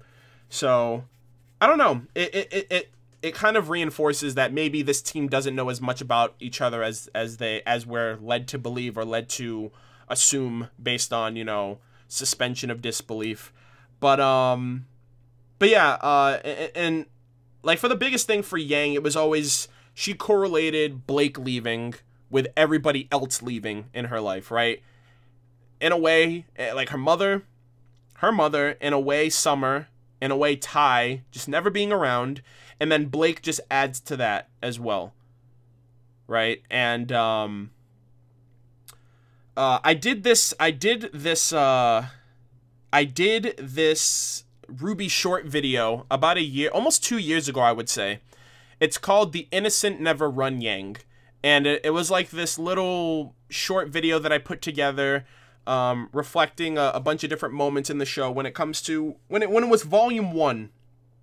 And they were looking for Blake after she revealed that she was a faunus. And one of the first things that Weiss says after that, she was like, you know, of course I'm worried about Blake. I'm just wondering what she's going to say when we find her. The innocent never run, Yang. And the one thing that Blake does more than anything is run away. And the one thing about that short was like Yang's response when she says that. She kind of like looks down as like, almost like she's thinking about something. And I'm wondering if she was thinking about her mother in that regard, because her mom left. Her mom ran off and left her, you know, with Ty. So all of this kind of correlates to just people who just leave Yang and leave out of her life, and, you know, Yang kind of being sick of it, and I guess Blake was the straw that broke the camel's back, because again, like I said, this character who is supposed to be your teammate for the next 4 years, who's supposed to be, I think, kind of facilitated as your best friend over those 4 years, someone who by the time you graduate, they're going to be like a big part of your life, you know, in any capacity, and they just bail. But the one thing I don't understand, I'm going to get rid of 2 of these things so I can come back on screen here. But, not that one. Okay, there you go. But the one thing that I'm wondering is, hold on, let me fix these images here. Hold on. All right. Calm down. Oh, We're there you go. not Hey, here for your CJ. money. Jacques the fucking Whitley the shitly the dude, like, come on, they're just getting worse. Whitley, I'm willing to give Whitley a pass. You know, he's the youngest of the Schnee children, and he's kind of fallen into this void. I highly recommend you guys check out a video that is done by Eruption Fang. He does these awesome RWBY videos. He does RWBY and Red vs. Blue stuff. He's really known for his theories and his breakdowns of RWBY and Red vs. Blue respectively. He has this video called "Is Whitley a Victim?" And that video single-handedly changed my entire perspective on Whitley as a character, because Volume 4, I was very much along with everybody else in the fandom who was like, fuck Whitley, the shitly, he's a piece of shit, he's a spitting image of Jacques, the hell with him. When Whitley hasn't done anything for me to hate him, I think he's more guilty by association, because out of the 3 kids that Jacques has had, one of them actually listens to him, and one of them actually falls in line with what his father wants, and he kind of plays, you know, he plays along with it. So I'm willing to give, I pardon Whitley of all pre-existing, you know, any type of preconceived notions that I had about Whitley have basically been pardoned until I see him again and see where his character goes at this point. Just because like Eruption Fang kind of changed my entire thought process about him. It was a very compelling argument, one that I had never really viewed from that angle. And like I said, I'm the type of person that what I see is what I get. I'm a very face value person when it comes to like watching a show or a series, because I don't know, in a way I'm gullible in that regard, but I think that works in terms of you know, how I react to a lot of things, especially if something catches me completely off guard, or it's something that I wasn't expecting, or I didn't think was going to happen, because I don't really think outside of the box in that regard. And in many ways, I'm a kind of a casual viewer, but I still do my research to a deep extent. So it's kind of like 50-50 in that regard. So Whitley is definitely one of the characters that I don't see as, like, Jacques' a piece of shit. Like, Jacques' an asshole.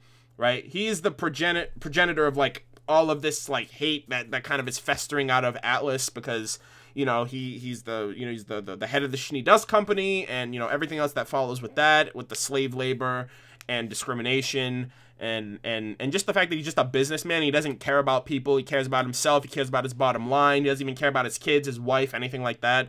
So fuck that guy. And I kind of went off of a tangent because there was something that I was going to say regarding Blake. Oh, okay, I remember it. So, one thing that I honestly would say I get a little annoyed by, a little frustrated with, is the fact that, right, like, Yang, especially with Yang and why she's mad at Blake. So, Volume 3... right, White Fang infiltrates the school. You know, she gets attacked by Adam, one of the leaders of the White Fang. You know, a high-ranking member, rather, of the White Fang. Gets attacked by him, gets her arm cut off. Blake saves her. Blake runs off. Yang gets pissed off. And, you know, everything else follows suit after that. What doesn't make sense to me in terms of Yang thinking about the situation as a whole is that, like, in Volume 2, Blake starts talking about Adam. Like, Volume 2 is the first hint of, like, we got a little information about Adam. She was talking to Weiss and Yang, like, in the campfire, or the fire in general, when they were camping out at Mountain Glen. And she started talking about like, oh, I had a partner named Adam, kind of a mentor, who eventually changed over time, right? But she gave them the name. She was like, Adam. And then again, she kind of referenced him in Volume 3. She was like, I had a partner, you know, slowly over time, he started changing. And I feel like she could have easily, that could have, you know, it could have been easily implied for Yang, be like, hey, I remember you mentioning you had a partner named Adam in Volume 2, and then you're talking about him again in Volume 3, how much he's changed, how much of a monster he's become. And then this person approaches Yang in Volume 3, attacks her, and then Blake leaves. But in Volume 4, she literally sees Adam Taurus on the news. And it literally says, you know, high-ranking White Fang member Adam Taurus has been, led the attack on the Fala Beacon. Any type of contact to bring him into custody has been met with brutal force. So, based on all of those pieces, I don't understand why Yang can't understand why Blake left.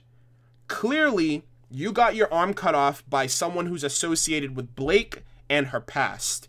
So you got hurt by someone that Blake knew, and you got hurt because you knew Blake. So I don't understand why like Yang, like Weiss had to ask the question. She had to be like, why do you think Blake left? Like I'm surprised Yang didn't like come up with that like conclusion herself. Like maybe Blake left to protect me, to protect all of us.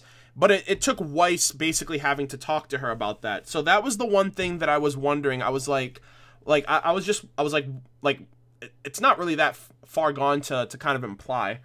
So, but nonetheless, her feelings are still justified if she doesn't want to accept that. If she still wants it to be like, you know, all you had, and it's like, she's like, all she had to do was talk to us.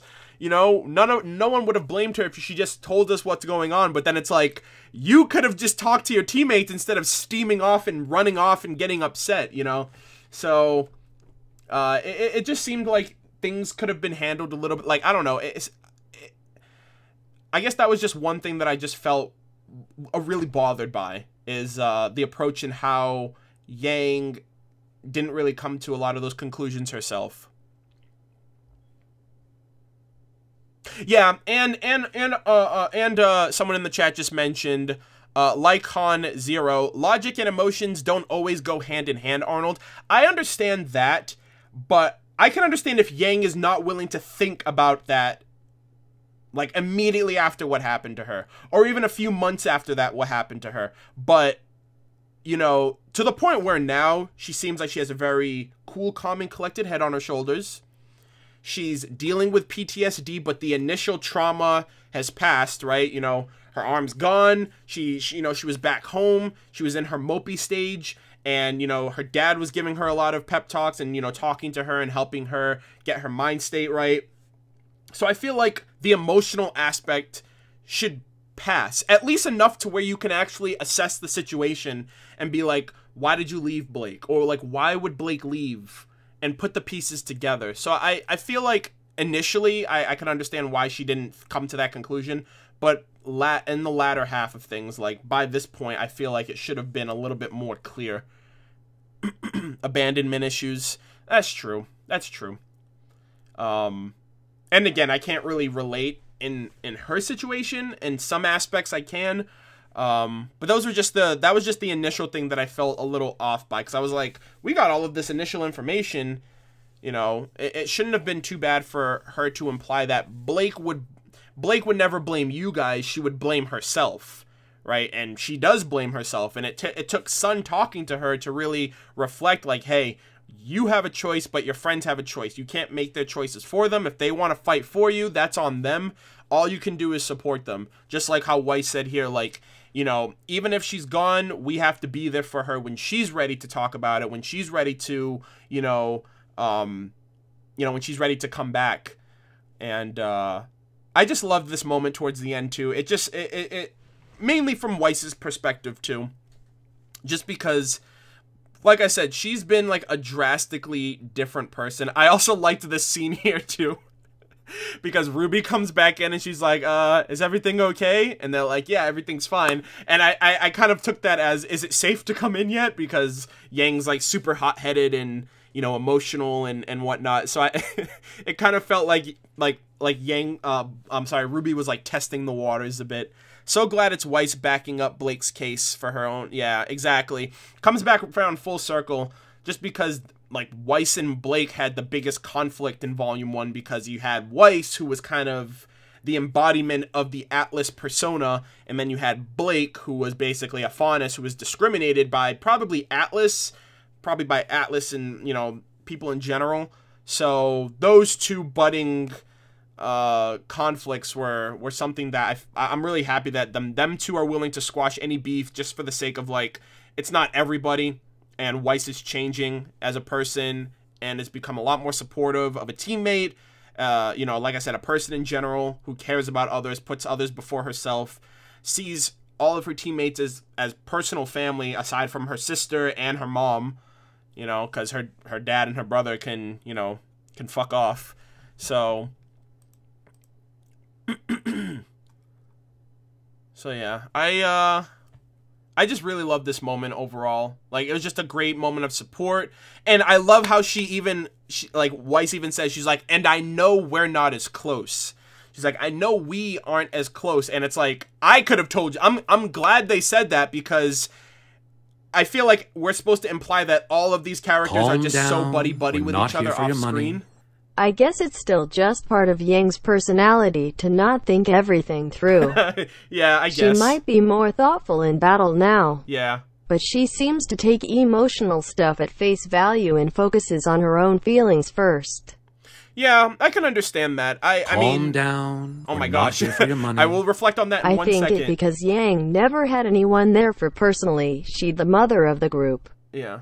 Especially to RWBY, not just a big sister. She never has really anyone confide to, and she really clings to anyone. She lost 2 moms, so she is afraid of that.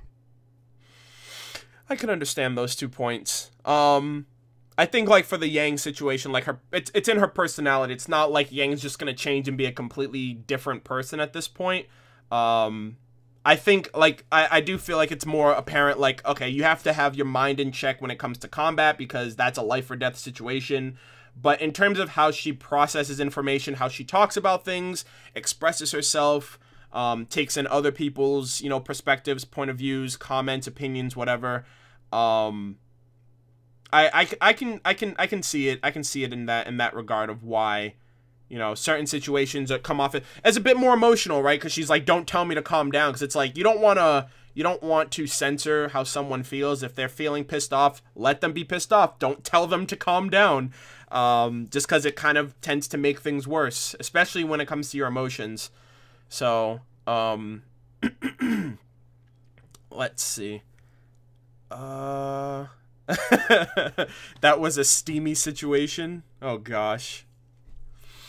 Weiss has come so far. I absolutely love it. Absolutely love it. Hold on, let me read some of the comments here.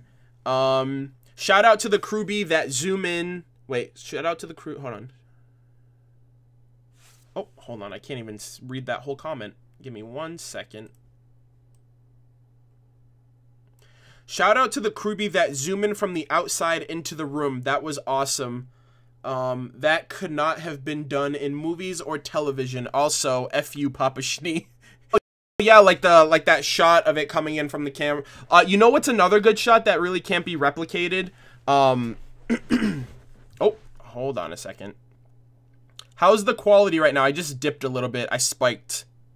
Oh yeah, there you go. Okay, I see it on my screen now. Give me 1 second. I just hit a lag spike real quick. How are we? Are we good? Is everything good? Can you guys still hear me? I don't know if it's still super laggy. On my screen, it looks good. It kind of dropped a little bit, but then it came back. It's good now. Refresh. Better. Lagged for me for a bit. It's good? Okay. Just type refresh in the chat so people can refresh if they're still dealing with it. Okay. Yeah, it literally just went from I'm downloading at like a rather good megabyte per second rate, and then it just dropped to 0. So I'm like, holy shit. Alrighty. Yeah, just let people know in the chat to refresh if they Adam spiked the stream. Yeah. But yeah, you know what, another shot, Hutton Horn, another shot that has been done in RWBY that cannot be replicated like in reality is in Volume 3. They take this shot of the camera in RWBY's room after she's talking to Crow, and it shows a shot of like from RWBY's perspective looking into the mirror. And that shot, you wouldn't be able to get a shot like that because you would obviously have the recording equipment also being caught in that same mirror focus as well. So I kind of remembered that from Volume 3. I remembered another immediate shot where I was like, holy shit, that was like a really well done off shot. Let's see. But yeah, I thought that was really neat. I like that a lot. Yeah, the mirror. That was 2 models used for that shot, yeah. Did you just say Mira? It's my, if I say like if I respond to anything like that, like Mira or Ka, it's my Bostonian accent, so don't mind me. We don't usually pronounce it, we don't always pronounce our R's, so that's usually the type of flack that we get, like Pakyakat the Harvard Yad. So I usually pronounce my R's, but every so often it just kind of slips out. I feel like it's not as prominent because I don't talk to a lot of people on a daily basis. I usually just talk to my friends. So, yeah, I'm not from Boston. I'm in the Boston area.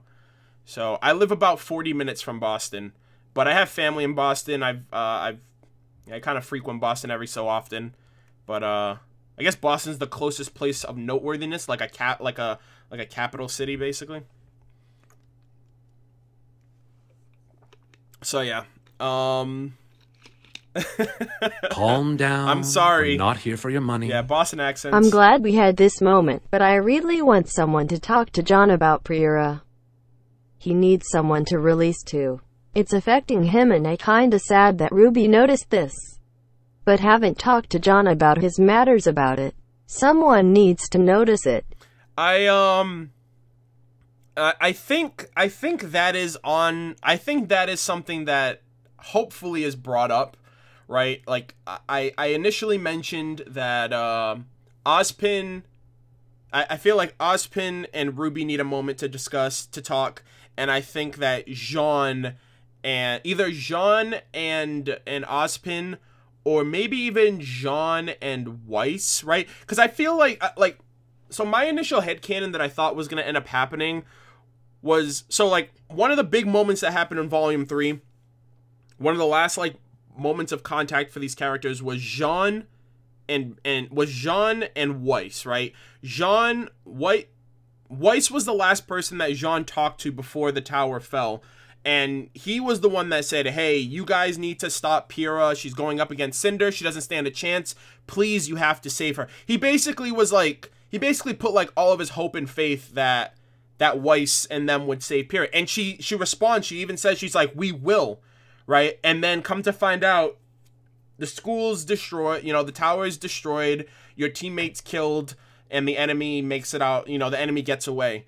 So I really thought Jean was going to hold a lot of resentment towards Weiss and just lash out in general for that fact alone, I would say. And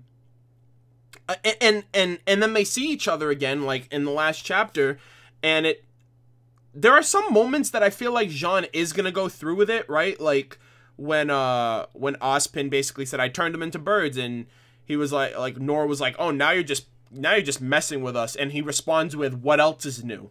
And he says it in a very negative manner. So it's like, Jean, are you upset? Are you holding back your emotions because you don't want to cause a scene? You don't want to, have a big conflict within the group?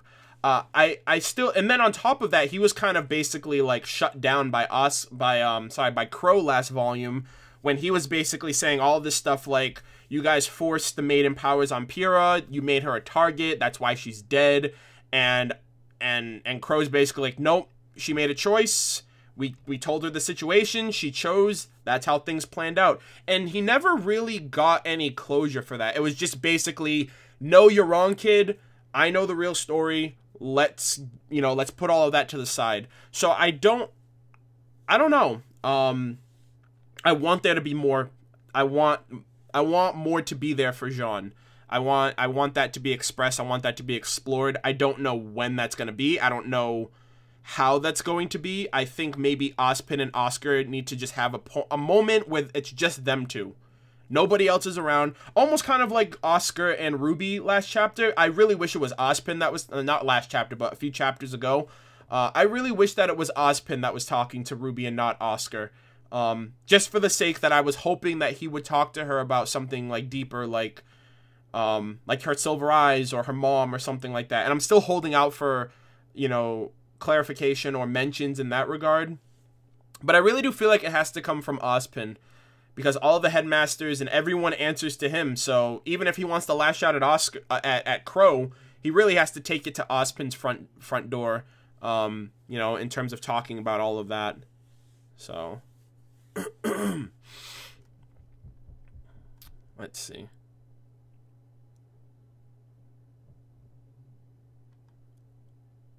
Yeah. Jean being angry, although fleshed out and explained, is kind of hard to watch. Such a genuine guy who wants to help people now got Volume 3. Yeah, it's so, you want to talk about characters who have changed dramatically. Hey, Dashi! Nothing to say. Just, hi, here is some money. Okay, bye. Thank you very, very much. Thank you for joining. Thank you for the support. I appreciate it. But yeah, when I think about characters who, I always want to put Weiss on this pedestal and be like, oh my gosh, I can't believe how much she's changed. She's such an improved character. She's such a different person from Volume 1 to now. She cares about people. She loves helping people. I think Jean is the second character in that lineup of characters who have changed dramatically since Volume 1, right? Volume 1 Jean is so not Jean now. He is oblivious. He's very innocent and very goofy, and I guess I would say he's not innocent really anymore. At this point now, he's a very cynical person. I don't know. I don't know the right term. I don't want to say dark. He's definitely not dark. It just seems like he, I don't know, I don't know the words. I don't know the words. He just feels like a lot more serious of a character. Think about it. John was the only one who knew how conflicted Pyrrha about the maiden powers. It's no surprise he would blame Ozpin for putting her though that. Yeah, absolutely. I'm not saying, exactly. And, even up until she died, he didn't even understand, when she was acting up, not acting up, but when she was, acting weird and she was talking about, this wasn't supposed to happen, I don't know what I'm supposed to do, and she, attacked him, and he was just what did I say? What did I do? Why are you acting like this? And then after the fact, right, figuring out about the maidens and figuring out about, this Salem and these relics and all that stuff, he's able to put two and two together and be that's why she was acting that way. And there's really nothing he can do about it now because she's dead, but at least he still has the ability to get that closure, to confront the person that ultimately led her down that path. So he at least saw how damaging that information was and how it affected her, right? And he can even apply it to her match, right? He's oh wow. And that the weight of that information kind of threw her off whack in that tournament, which is why Penny ended up dying. And it's like a domino effect. It's literally as domino effecty as it could have possibly been. And you trickle it all the way back down to Ozpin confiding in her, telling her all of this stuff when it could have turned out completely different. Regardless, right? Regardless if she decided to take the powers or not. He kind of set a lot of that stuff in motion. So, edgy? Jaded! That's the word. That's the word I was looking for. He's jaded. Yeah. He's just very jaded, very cynical, and he's just I don't know, he has this layer to his character now, where everything is not as it seems. Everyone's gonna have he's not gonna give anyone the benefit of the doubt. It's a very, like, jaded is like the best word for it. Thank you very much. Hold on, let me see who was it that I saw that said that, because you just helped a brother out. Sabrina Perez, thank you very much for that. Oh my god, I was like going crazy. Someone said sadistic. I wouldn't say sadistic, but hardened. I would say a bit of hardened and with a bit of jadedness there.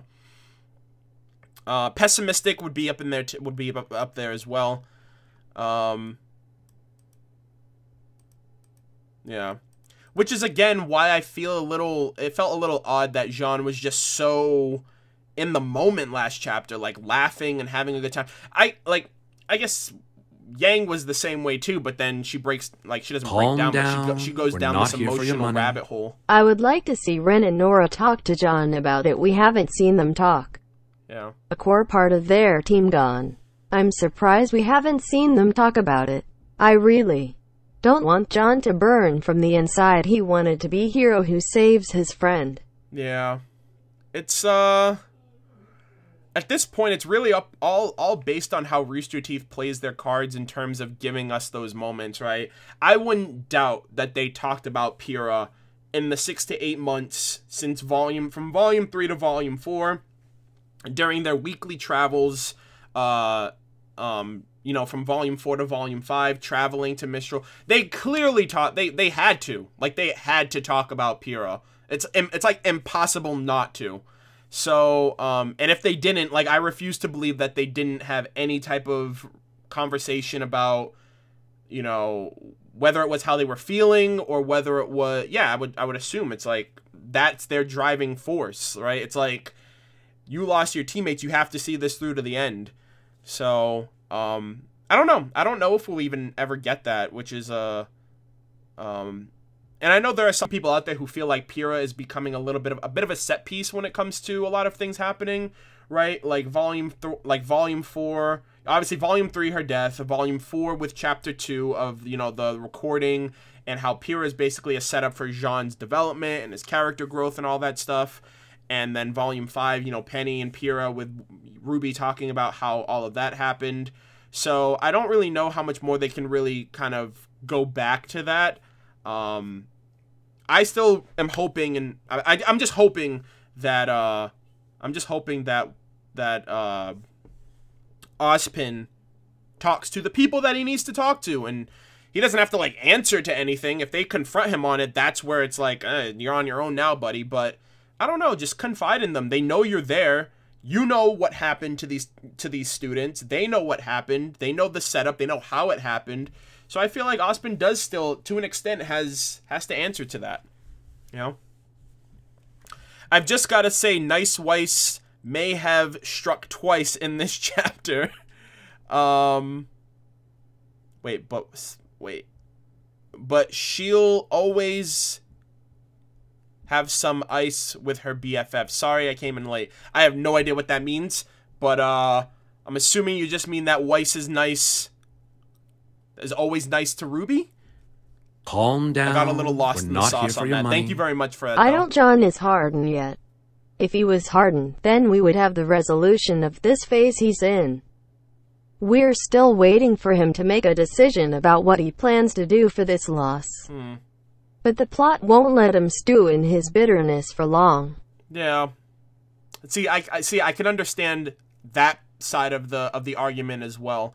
I feel like the plot of Salem and the relics and the maidens is like the grand, I don't know. It feels like Salem and that whole plot line with Salem and the relics and the maidens is so great that nothing else is really going to be of importance, which I don't know if I could see that as being a detriment, right? Especially when I feel like Ozpin and RWBY talking is important, and Ozpin and Jean talking is important, and it seems like things are narrowing down really, really quickly. We're halfway through the volume right now. We have 6 chapters left, 8, 9, 10, 11, 12, 13. Yeah, 6 chapters left, And I don't know. I do kind of understand the fact, like the last statement you made, the plot won't let him stew in his bitterness for long. So it seems like the story won't give Jean enough time, or the pacing isn't giving them enough time to really explore these aspects of their character that we want them to see explored, because, you know, we have 14 chapters to get through. So it's all I'm just wondering if we're gonna ever get the stuff like that. That's kind of like my headcanon that I really would like to see by the time I don't know if we're gonna get it in this volume, but at some point in the show, I'm hoping we get that. We're not here for your money. I think John's death is from the inside. He will burn himself from within, it seems. But I hope he will rise from it like a phoenix renewed. This is how it would be, it seems. I mean, like I said, it's all conjecture right now. You know, we see what those recordings of Pyrrha kind of do to him. You know, it's like a recurring cycle, constantly, almost like eating away at him. So I don't really know how that takes a toll on him. Ozpin being around, I don't know if he dwells on any type of negative, you know, even his semblance, right? I think him awakening his semblance would be great if it was at a moment of him sparring with Ozpin, and maybe Ozpin stirring him up, or him reflecting on a lot of these inner emotions that kind of allows his semblance to come forward in an emotional way. So that's another thing that I completely forgot to mention. I would really like that to be the way that he awakens his semblance. Jean's from Mistral. His family used to go camping to Shion, the town, a town in Anima, and Mistral's continent. He and Pyrrha were from the same place. Discuss. Well, isn't Anima the second biggest continent, or the biggest continent? It's either Anima or Faunus. I think Anima is just a massive place. So even if they were born on the same continent, that doesn't mean they were born in the same city, right? That's not to say they were both from Mistral. They could have been from any of the villages, or, you know, even places that we don't know about within Mistral. So yeah, I mean, it's still up in the air. He didn't even know who she was, so I don't even think there's really much relevance outside of that. Do you think there will ever be a character that will get infected by a Grimm and will start developing Grimm powers, like hollowification in Bleach? I never watched Bleach, so I don't know how deep that goes. But I don't know. We really don't even know about the Grimm. We don't know if the Grimm have the capabilities of, like for example, right? Can a Geist Grimm possess a person, right? We know they possess inanimate objects like rocks and trees and shit, and, you know, armor statues and stuff like that. Like, but can a Grimm possess something that has a soul? And if that person's dead, can they, like, reanimate the corpse of a person? You know, so I would say those are a bit more on the realm of possibility. Maybe either inanimate objects or dead hosts, or dead, you know, corpses, basically. But I don't know if they could just straight on, full on, you know, do that with human bodies. Anyways, I have to head out. Got to finish my assignment before heading back to class tonight later. Thank you, Dom, for joining. I don't know if you commented earlier, but I have seen you in the chat from time to time. I appreciate it, bud. Enjoy the rest of your class. Hope it goes well. So yeah, I guess those are just my general thoughts there. And moving on, we get back to the Blake portion, the Faunus portion, I guess Menagerie portion. And I didn't come up with this, but I might use this in my TLDR review. But a friend of mine mentioned that shadow people make a comeback in Volume 5 in the form of Ilya, the bottom image there.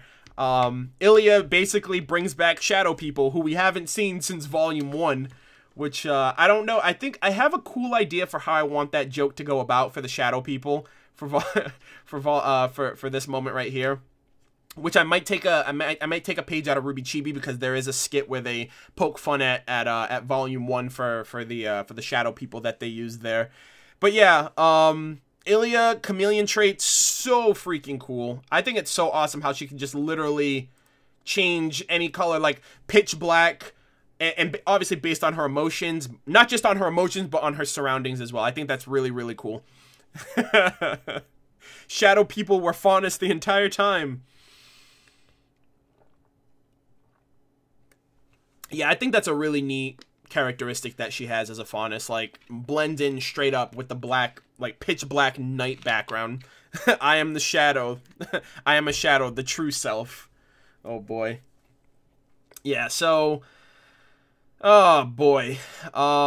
This was a roller coaster to go through, right? So... Oh, hold on a second. Give me one moment. I gotta fix this image right here, because that is annoying me. Alright. So... We got your boy, brother Yuma, sister Trifa, and we got this random dude in the back who's just like a lackey, right? So clearly Ilya didn't mean what she said when she's like, we need to talk. She, you know, like I mentioned it initially, and I kind of mentioned it in my reaction, but it was kind of 50-50 if it was like, this is a note that's super serious and she doesn't want to go through with it, or that is in of itself the ploy that she's going to use to lure Blake out. And, you know, kudos on the subtle gesture for having Sun around, to the point where she really doesn't trust Ilya. She's like, there's a part of Ilya that will definitely screw me up if I decide to just go all in and not, you know, save my ass along the way. So, maybe she's the Huntsman. Oh, the Huntsman from, oh god, RWBY Chibi. I want to cosplay as the Huntsman so bad. I might do that for RTX. I don't know. It's very doable, I would say. I feel like that's like a cosplay that doesn't require a bunch of effort. And they have like the hoodie for it too. You just get like everything else. Like Calm down. The Yang gauntlets, a Nora hammer. I feel like Team JPR seems to have a more tragic experience than Team RWBY in some ways. Yeah. Also Sun MVP. Well, I mean, they're all based on historical figures who kind of had tragic paths, like not tragic outcomes to their stories. Like they all end up dying to an extent. Some come back, I think, but yeah, I feel like it's very reflective on their character inspirations. So shout out as well to hold on, let me find the comment that was used here. It was mentioned a while ago. Give me one moment. Let's see. Where is it? Oh yeah, Luca Blight 69 basically mentioning that Batman and Spider-Girl are both in this chapter. Yuma confirmed Bat Faunus. Trifa confirmed Spider Faunus, which the second I saw her, I immediately thought Spider Faunus. I forgot what anime it was, but there was like a spider chick who had, like, veins similar to Trifa, and that's immediately what I thought of, and I was like, I called the Spider Faunus before she even used her webs, so I thought that was super cool. Like I said, I think they're getting really cool, like, I think they're definitely, you know, getting the scale of Faunus types a lot better and better. You know, last volume, like I said, Scorpion Faunus for Tyrion, you got Fox Faunus for, Corsac and Fennec. You got a Bat Faunus now. You have a Spider Faunus now. I wonder if we're still gonna get like Spider Grimm, because I know that's something that a lot of people have wanted. So my reaction to the Spider Faunus. Oh hell nah. The question is, why veins? I don't know. I don't know. I really don't know. I couldn't tell you. I don't know if that's just a characteristic that they just decide to throw on anyone who's of spider, you know, affiliation or species or whatever. But yeah, like I wonder if we're gonna get like, because I remember reading into it a lot, and a lot of people were like, yeah, Spider Grimm would be kind of cool. I don't think I heard anyone say anything about like Bat. I think Gargoyle Grimm would be so fucking dope. And I'll take it even a step further. I'll take a page out of Dark Souls and say a gargoyle with an axe tail. Because in Dark Souls 1, you fight one of the gargoyles on the church tower, and he has an axe for a tail. Like, he has a tail, and then on the tip of his tail is like an axe. And if you cut off his tail, you get that axe as a weapon. That would be pretty fucking dope. if they like straight up had that as like a Grim boss. Not a Grim boss, but like a high tier Grim, kind of like the Knuckle-V. I don't think we'll ever see the Knuckle-V Grim again. I don't think that's a Grim that literally is like by the dozens like these other Grim that we've seen in the world. I think there are some Grim like the Grim Dragon, the Sea Serpent Grim, the Knuckle-V that are like one of a kind. I thought the Berengal would have been in that classification too, but we've already seen more than one of that, so I'm not entirely sure. But yeah, a Gargoyle Grim would be fucking dope. But yeah, Ambush, as we initially found out. Calm down. We're not here for your money. Sister Trifa looks dope. I guess it's no longer in doubt that Ilya is committed to the cause. Yeah. The allusion to unrequited love is likely the proverbial nail in the coffin. I would say that she has all but adopted spite for her own, and I don't think she'll turn back now. Yeah, I mean, I think the correlation that I saw there, and that was made a few chapters back, is that Ilya, based on her own choices and based on, her environment and influences, she has the potential to be like Blake, or she has the potential to be like Adam. She has the potential to be like Blake, to be like, see the situation that she's in and decides she doesn't want that for herself, or that's not what's quote unquote right, and leave and, start anew. Or she can kind of feed into that whole idea of spite and love lost or whatever, and kind of fall into the cycle that Adam basically is in as well, which I'm wondering if they both are under the same kind of, I wonder if they're both under the same guise of, hold on, how did you word it? They're both under the illusion of unrequited love, because Blake had a thing for Adam, and Adam, I don't know if he reciprocated, but Ilya had a thing for Blake, and Blake pieced out, so they both are feeling some type of way at this point. I'm not saying that that's literally why they're going through with all of this, but love makes people do crazy things. It is both like a cure and a poison, depending on how much you let it affect you, right? I mean, the fucking Uchiha clan, like, they literally go ape shit crazy because if someone they love dies, all bets are off. I mean, that's just love in general, right? It makes people do crazy stuff, for good or for bad, I wouldn't say it's worth, like, fucking throwing your life away and being this whole grand, this whole grand scheme, but, it is what it is. But yeah, Sister Trifa, super cool, love her design. Obviously she can use webs as a spider does, and, I just thought it was super cool to just see a new type of Faunus at this point. I'm wondering if we're going to get any more, because at this, most of the, and we also got the Bengal Tiger Faunus from Sienna Khan, Rip Sienna. So, let's see. Why do Silver Eyes affect Ozpin's maidens? His power made them. Ruby's eyes could probably kill Ozpin. Did Ozpin create silver-eyed magical abilities? We don't know. Calm down. Ozpin, We're oh my not god, here for your Ozpin knows money. hold on. Have we ever seen a Grim and a Faunus with the same traits or based off of the same animal before, though? I don't think so. I'm sure it's possible, since there seems to be no limit to the Grim types Salem creates. But I can't remember if we have seen that before or not. I don't think so. So before that, before that, I will say, for Joe Noonan, we don't know where the silver-eyed traits come from. They are hereditary. They're very rare. That's just based on like a fucking Punnett square and genetics at that point.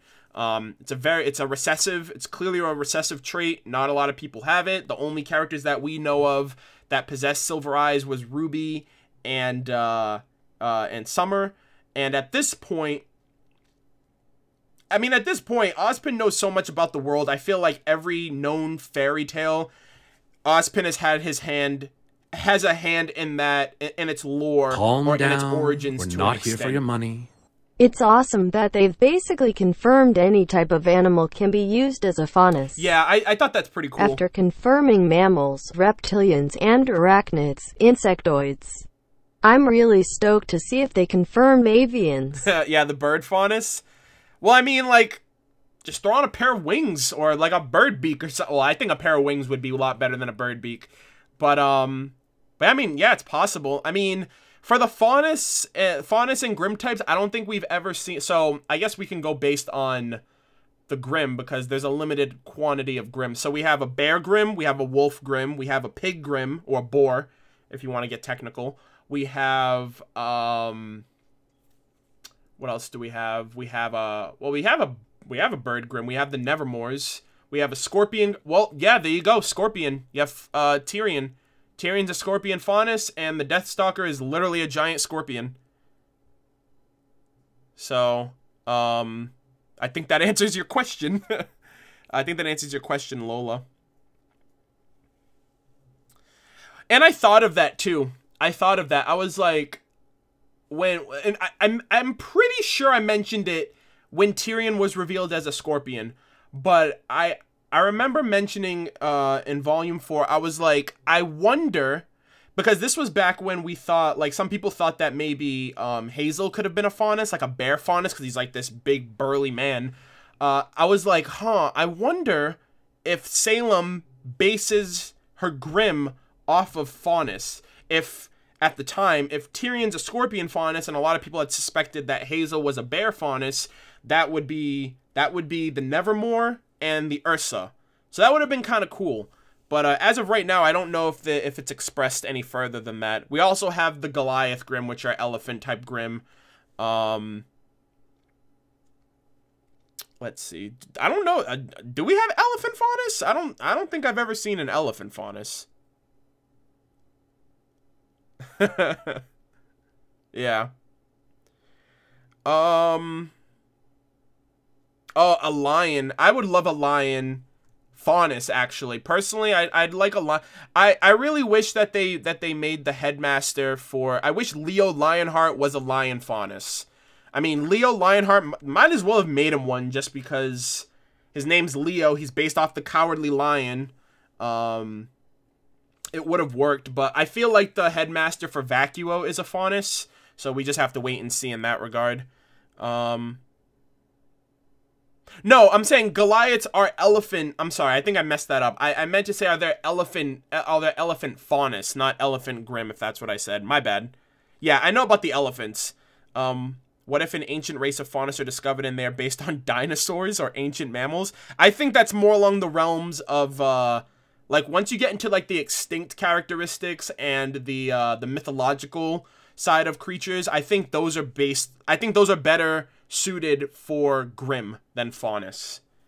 Yeah, so moving on from there, you guys are going to lose me again, just letting you guys know. So we're going to get into the big part here. Give me 1 second, by the way. I screwed up. Hold on, give me a sec. Actually, no. Wait, did I? Give me 1 second. Well, I personally screwed up because I drank like 2 bottles of water before I started this stream. And I really have to go to the bathroom. So I'm going to take a short little intermission really quick. I'm going to just make my way to the bathroom. I'm going to put on some music for y'all while I'm gone. I'll be literally like I'll be like a minute. I'll be gone for like a minute. But then once we come back, obviously we have to talk about this because this is the talk of the town right now for the fandom, I would say. Let's see. This is the talk of the town for the fandom, and I personally really, really liked how this turned out. So I will be right back. I'm gonna put you guys on this screen here. Put some little tunes, and I'll be right back.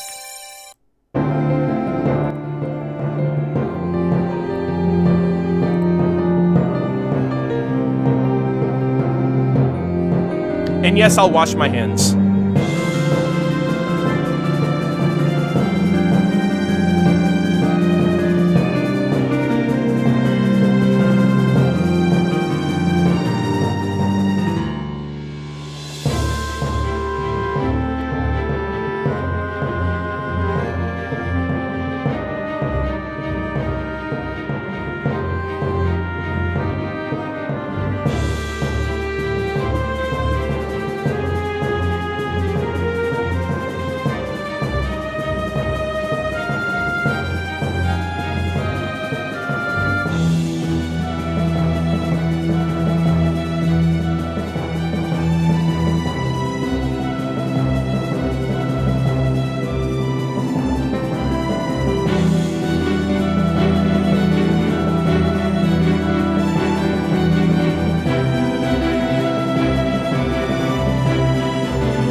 you enjoyed the midstream tunes. Oh yeah, for anyone who's wondering, I didn't leave. I went to the bathroom. And I feel a million times better. So, give me a second. I gotta change things back around. We are back, and we are good. Oh my god, that feels so great. Alright, I'm back. So, let us talk about this. So, there's no official ship for wait, someone in the chat. There's no official ship for Blake and Ilya. I bring one forth to you then. I know this ship. Well, I've called this ship Bellatola for I guess since the idea of them being a ship has been a thing. So it's like Belladonna. It's basically their last names put together. So Bellatola, Belladonna, Amatola, Bellatola. There you go. I'm pretty sure there's a bunch of other ones out there, but that's the one that I identify with using. So reading Rainbow. Oh my god, that's so clever. That is fucking awesome. Literally, because Blake likes reading, and Amatola, Ilya's last name translated as Rainbow. So reading Rainbow. Oh, that's better than mine. Holy shit. Oh, that is awesome. I love that. But yeah, so we got a lot of shit here. So I mean, this is a great example of like Ilya literally becoming Adam, like talking about like she has like a very black and white way of looking at the world. It's like Calm down. We're not here for your money. Hey Murder, Hey. love the live stream discussions and all content. This is probs my last live stream in the States. I'll continue joining back in Taiwan. Oh, really? Also, off-topic question, which is the older sibling, Crow or Raven? I don't know. I don't think they ever clarified that. Like, I know they're twins, but we don't know who came out first. So, I mean, I want to say,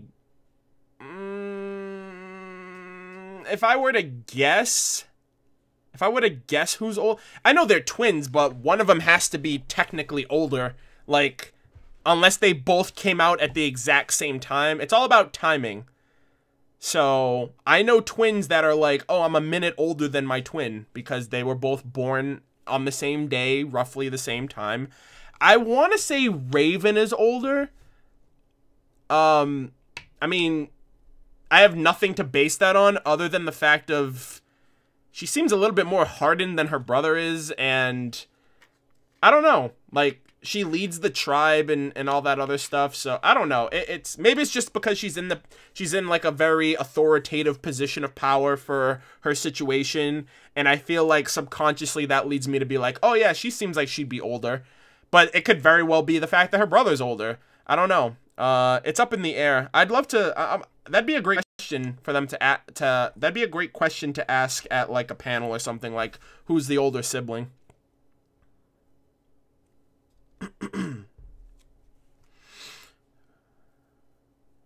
But oh, hold on a second.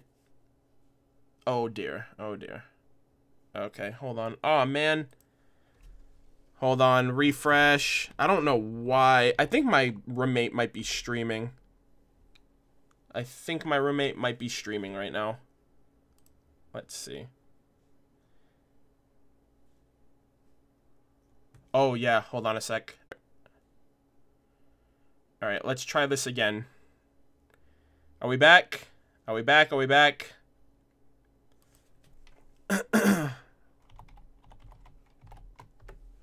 Hold on, give me 1 second. I gotta get rid of something here. I manually restarted my stream. I think my roommate might be streaming. That's probably why it's acting up right now. Alright, let me just make sure y'all can see me here. Yeah, I got red across the board right now. So give me 1 moment. I gotta refresh everything. Alright, there we go.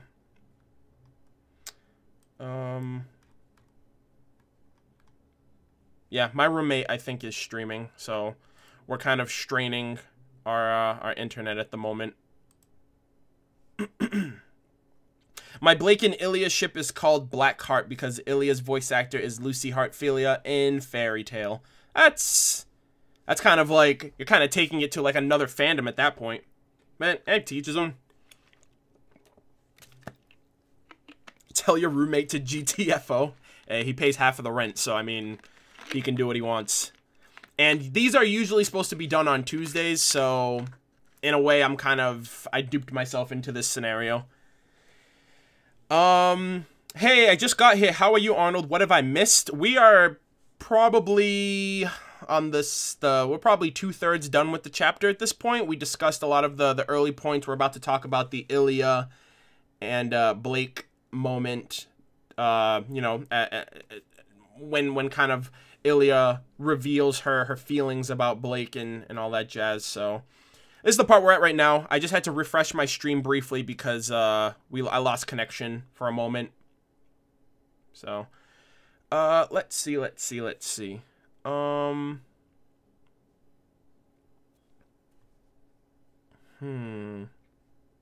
I'm just reading the chat really quick. Stream tug of war. We're like fighting for like a stable connection at this point. Does your roommate ever question your screams during your RWBY reactions? He basically, well, most of the time that happens, he's usually working. He's at work whenever I watch RWBY, but on times that he is home, we basically, what's the word I'm looking for? He basically will like when I come out of my room or something, he's like, yo, so how was that RWBY episode? That's all he'll really have to tell me. Yeah, I don't know why my internet's acting up right now. I don't know if it's OBS or if it is in fact my internet, so I do apologize if some of you guys are having issues. Give me a second. Let me try this again. Huh. Alright, we should be back. I don't know why this is happening. Why are you doing this? Why are you doing this to me? We just got to the good part. The part that I actually am looking forward to talking about. And now my internet's acting up.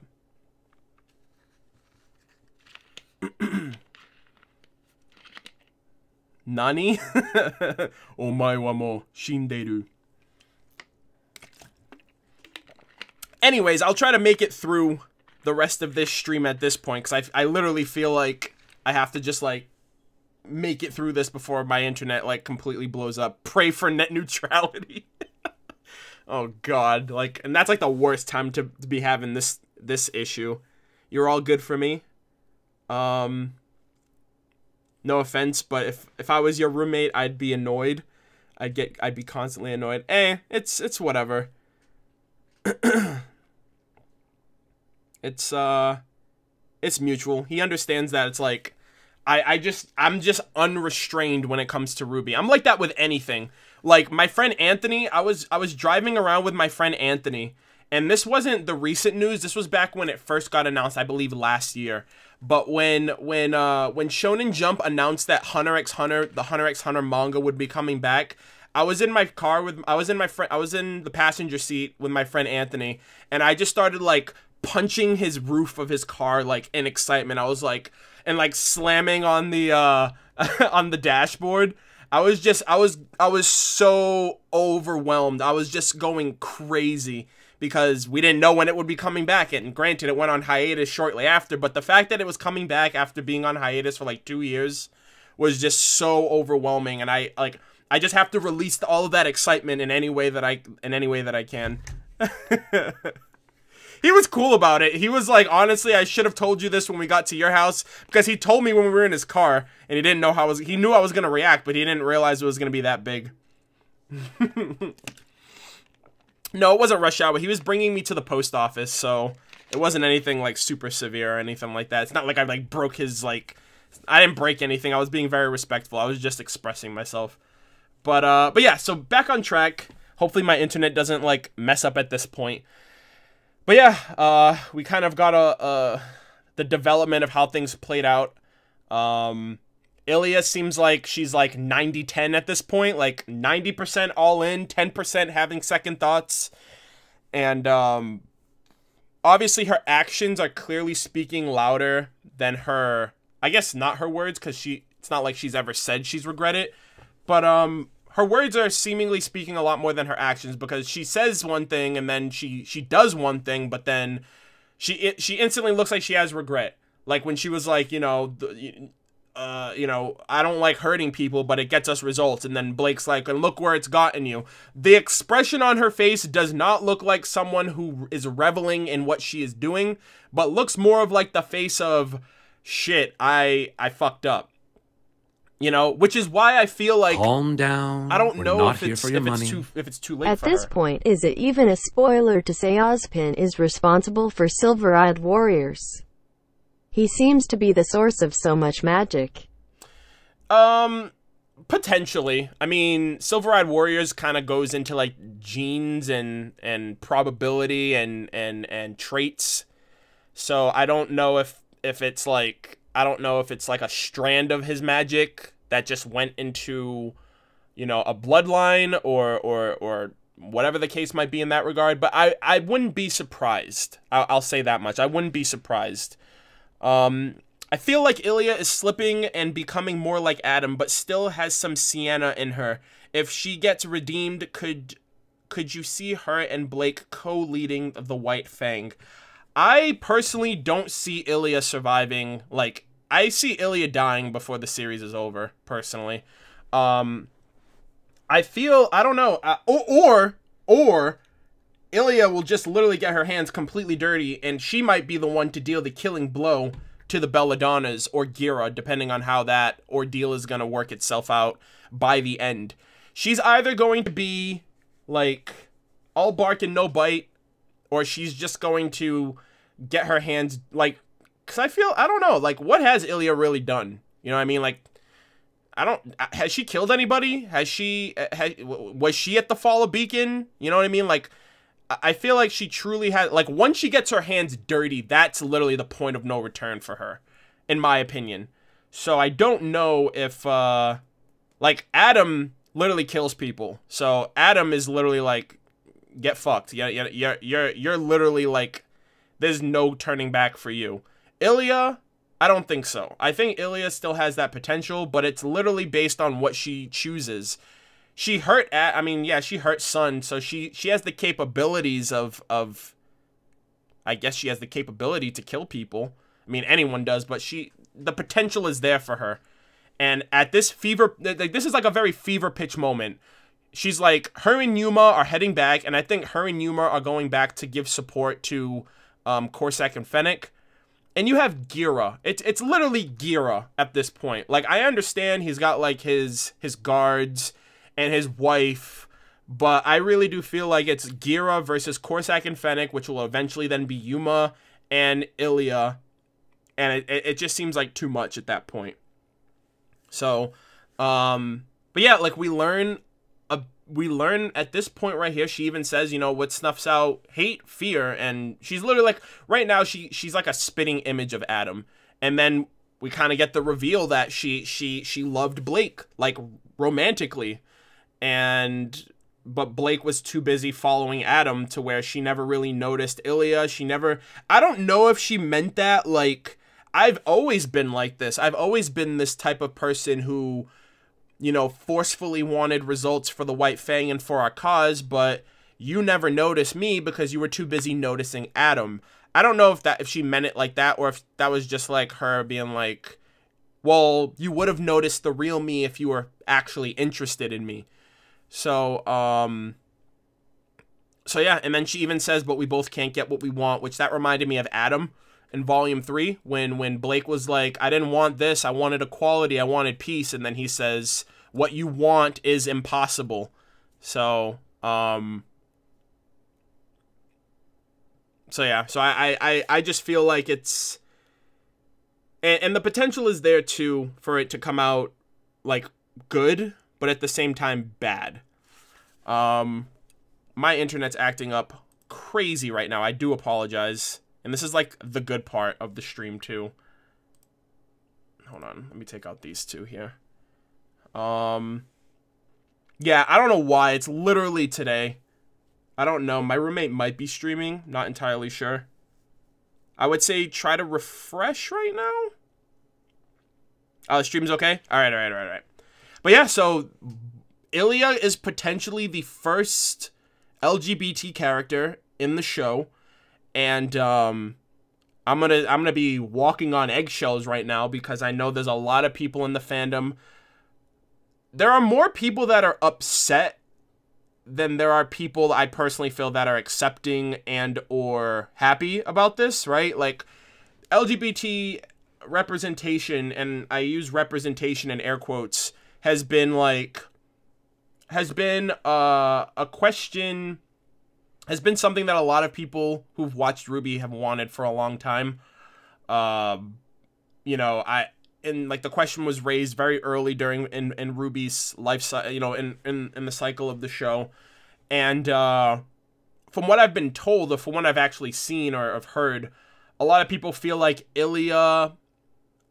So personally, I feel like a part of me feels like a lot of people are expecting or wanting more. I'd say more people want the LGBT character to be either RWBY, Weiss, Blake, or Yang. They don't want, like a lot of people got upset because they thought like Rooster Teeth was just throwing LGBT in the show in the form of those two characters in the 2D art in the first chapter, who had the the gay couple basically, who had like that bamboo heart plant. A lot of people thought, oh, that's what we're getting, some random character that no one knows, just showing that off. Like they wanted something more like embedded into the show. And now we have an actual character who we knew nothing about, right? We didn't know their sexual orientation. And I feel like to an extent, it's good that they showed it off like this, because that literally means like, that really shows like your sexual orientation shouldn't matter about the person, the kind of person you are, be it a good person or a bad person.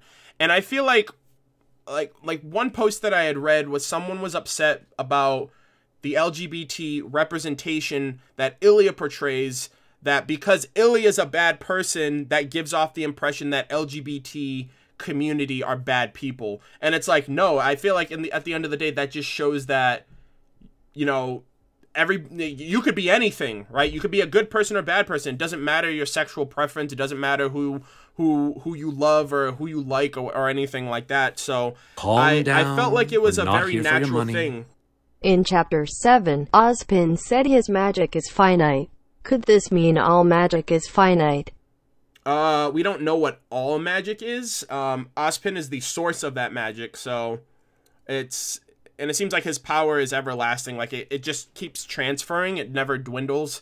So Ozpin's just, he doesn't have limitless power, I think, or limitless magic is what he's saying. So, I was really surprised by that, to be completely honest, because I wasn't expecting it. It wasn't, and I think that was the best way to go about it, because it wasn't thrown in our faces. It wasn't something like, right? I feel like if Blake came out and was like, "Hey, I'm bisexual," or I'm lesbian, I feel like that would have garnered much more of a response from people, because a lot of people want that to be true. A lot of people want that to be a factor by the end of the show. But because it was Ilya, and we didn't know, and I don't know if there's like a big like rallying cry for Ilya to be, to suit a ship, basically. That is representation. It proves the fact that there are characters within this show that aren't literally guy and girl. It can be a guy and a guy, a girl and a guy, or a girl and a girl. And I'm speaking on that based on what we are seeing here. So I don't understand, like, and personally, like, it comes from a personal level of misunderstanding. I don't understand why people are upset about it. Maybe it's because of the fact that Ilya is either gay or lesbian or bi or whatever the case might be, and she happens to be a villain, quote unquote, a villain, a bad person. And it's like, I'm not looking like, you know what I mean? Like if I was, you know what I mean? Like if they're like, there's dark skinned characters in this show, right? You have Sage, you have Fox, you have Emerald, right? I don't need, like, when I say, like, if I wanted representation in this show, I don't need a spitting image of who I am as a person, right? So I again, like I said, I'm speaking on this very vaguely because I'm not a part of that said community. But I think that representation, I think some people like literally mean like, I want to see myself in this show. Like my sexual preference or my sexual identity, I want that shown and represented almost as if I can see myself in this show. And I don't know if that's really the best way of approaching or looking at the situation from Ilya's perspective, just because she's a villain or, you know, a very conflicting or controversial character where she is right now. I don't know. I literally felt like it was literally what Rooster Teeth is getting across. Like, is there going to be LGBT representation in the world of Remnant in the show RWBY? Yes. Ilya has romantic feelings for Blake. Done deal.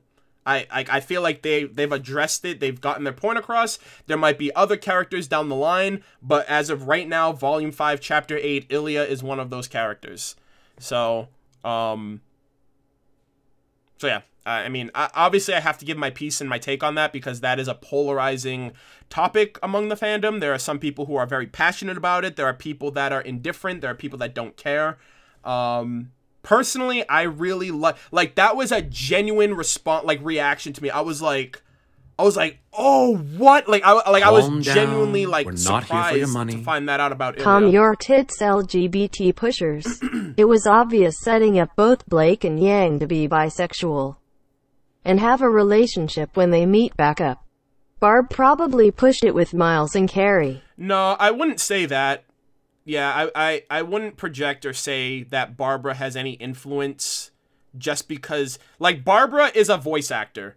Barbara doesn't have any say on the script. She doesn't have a say. I doubt she has a say.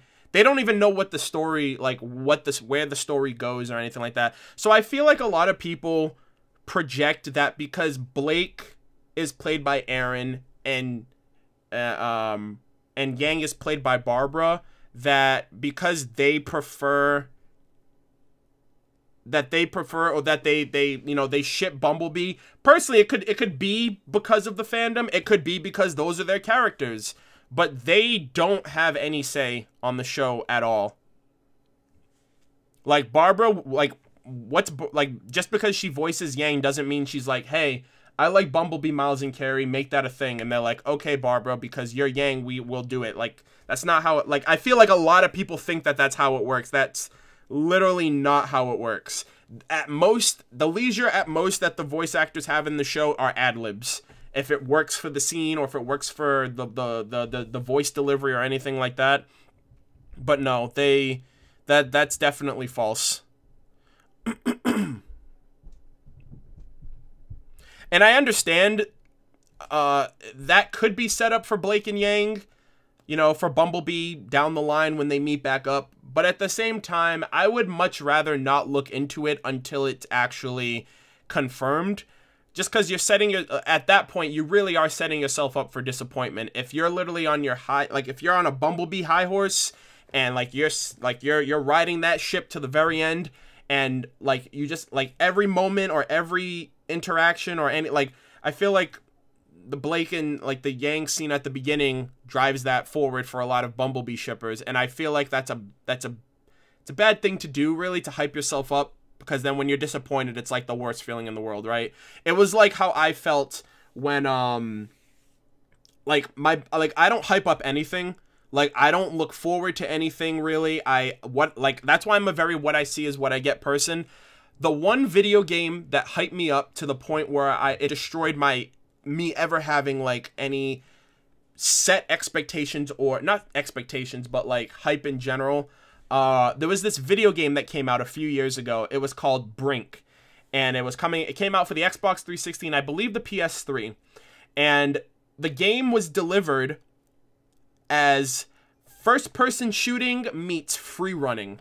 And in my head at the time, the two games that I correlated that with was Call of Duty 4, which at the time was like the best shooter around, Call of Duty 4 Modern Warfare 2, and Mirror's Edge. So I literally thought Call of Duty with Mirror's Edge, best game in the fucking world. Hyped myself up to the moon for that game. That game came out, and that game single-handedly, I never hype anything else in my entire... That game was the biggest disappointment of my life, because I built it up to those incredible standards, and it like ruined the game for me, and it ruined like that. It's like a classic example of how hype can ruin things, and I did that again in RWBY to an extent, where I hyped myself up for Raven and what she was going to say to Weiss and Yang in terms of the truth. She was like, don't trust Ozpin. If you're going after your sister, you need to know the truth.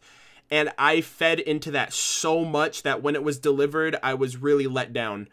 So that's literally the number one thing. Like, I don't care if it's ships that you're interested in, if it's action scenes that you're interested in, if it's, you know, lore or whatever. Like, don't expect things, I would say, more. Like, take what you're given.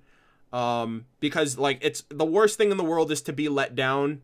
And it's when it's mainly based on your own perpetual hype that you're building. You know, like my friend Dom, right? Like he, like when, before they announced the RWBY characters for BlazBlue Cross Tag Battle, he hyped up a RWBY standalone video game. And when that was not announced, he was not satisfied with what they announced because he had built up something so much more ambitious and vast in his head. So, I would say at the end of the day, don't expect, I would say. You can be hopeful, but, you know, until things are led to that definitive conclusion, like, once it's confirmed, then you can celebrate. But until then, I don't know. That's personally how I approach everything, because I've dealt with it to the point where, like, I refuse to let myself get hyped up over anything anymore, because like, disappointment is the worst thing in the world. Yeah. But yeah, I mean, at the end of the day, I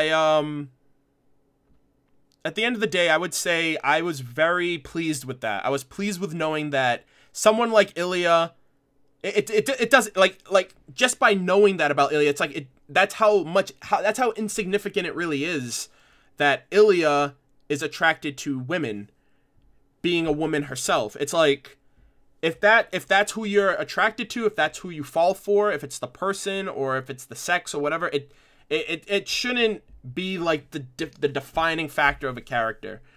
And we would have never known that, and it literally just came off as such, like in her emotions and her expressions, and that, like, her scales, or her, I don't know if those are scales on her, but turned pink and her eyes changed color. Like, her emotions were literally speaking at that point. So that's where I feel like it matters definitively. Like, it wasn't shoved down our throats. I didn't expect that. I don't know if anyone else expected that to come out, because it wasn't like it wasn't like, hey, this character's gay, and, you know, let the whole world know about it. It came off as very natural, and it was brought up, but it didn't overstay its welcome, and it didn't need to really be forced down anyone's throat. Those are some big freckles she has, then, if those are freckles. So yeah, I liked it. I really, really, really, really liked it. And then at that point, I was like, everybody in this show has the hots for Blake, right? You have potential Bumblebee, you have Sun, you have Ilya, you have Adam, and I'm like, anybody else? Do you want anybody else to have issues? Like, do you want anybody else to, like, want the hots for Blake at this point? And out of everyone, Blake is the one character that is very unexpressive, I would say. Like, she's a very, what's the phrase? Like, she's just like a go with the flow kind of, like, I don't not go with the flow. Like, you have, like, Yang, who's very boisterous and very, like, excited and like, party girl-esque. Weiss, who's very strict and demanding to an extent. RWBY, who's very innocent and very playful. And then you have Blake, right? Blake, who, I don't know, reserved, I think is the word. Reserved and just, like, keeps to herself, really. So she's not very outgoing and expressive as everybody else in the show. But then you have all of these other characters who are just expressing their like, they just express, like, interest in her so much, and she doesn't seem to reciprocate that to any of them. And I'm wondering if that was the same case for Adam, you know? Collected, there you go. Introverted. All these words, I can't think of any of them. Melancholy. Man, I wish I had a dictionary near me, just so I could always be on cue. And then your boy Son shows up, Lola. People can stop sleeping on your boy. Yeah, so Son shows up, thank fucking God. She was about to get sent to Adam. And this is where I feel like the potential for the Belladonnas to be saved happens or comes into effect. Because the plan was Blake is going to be sent to Mistral and we're going to kill the Belladonnas. Not Blake is going to be sent to Mistral, plan's going to get foiled, Blake and Son are going to, you know, go to the family, Son's going to call the police, and then we're going to kill the Belladonnas. So there's a slim, it's like a very slimmest of margins right now, depending on how far they are. Like, where is the nocturnal section? They're not at the nocturnal section. Like, where are they here relative to where her family's house is? Like, how far off are they? And can they make it in time? And is Ilya and Yuma going to provide backup to Corsac and Fennec and the rest of the White Fang? Like, I don't know, man. It's up in the air right now. Yeah, and fucking Trifa, man. She had her moment to shine, and then she just gets like the 1-2 combo. Not even 1-2 combo. She gets like the one hitter quitter. Like, she just gets knocked out, and we get to see Sun again in a little bit of a skirmish there. She has a knife that's not also a gun, surprisingly. But it's just cool to see that there's a new Faunus type, which I really appreciate. I really liked. And then they're on their way to the house, of course. Sun calling the police, and with Blake calling up her best mom, Kali Belladonna. One punch! Oh, I might do that. I might make a one punch joke in my review for this chapter when I do it. Trifa had it much worse than Ruby. Ruby, like Trifa just got like the full punch, like just knocked out in one hit. At least Ruby like stumbled a little bit and then she got kicked in the face and knocked out, but she just got knocked out clean. You got knocked the fuck out. I used Friday After Next in my chapter 4 review, which a lot of people found that really, really funny. I don't think Sun it's hard right now for me to really kind of figure out where things are gonna lie with these characters. Is it weird that I heard them say police? I don't know. Yeah, they did. She said call the police. She said you call the police. Yeah, Blake said call the police. So, but do you find it weird that she said police?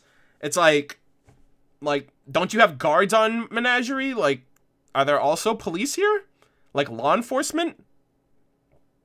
Yeah, I guess the term police is a little bit weird to use. Yeah, and Sun actually kept quiet this time. Instead of jumping out and being like, shut up! And like causing attention to himself. He actually did like what a spy or a reconnaissance person should do. Like, survey, wait for your moment to strike. Do they have police? I'm not sure. I mean, I think police could be just a formality. Do you think Summer is still alive? I personally, no. I don't believe Summer is alive. It's possible, but personally, I don't believe that.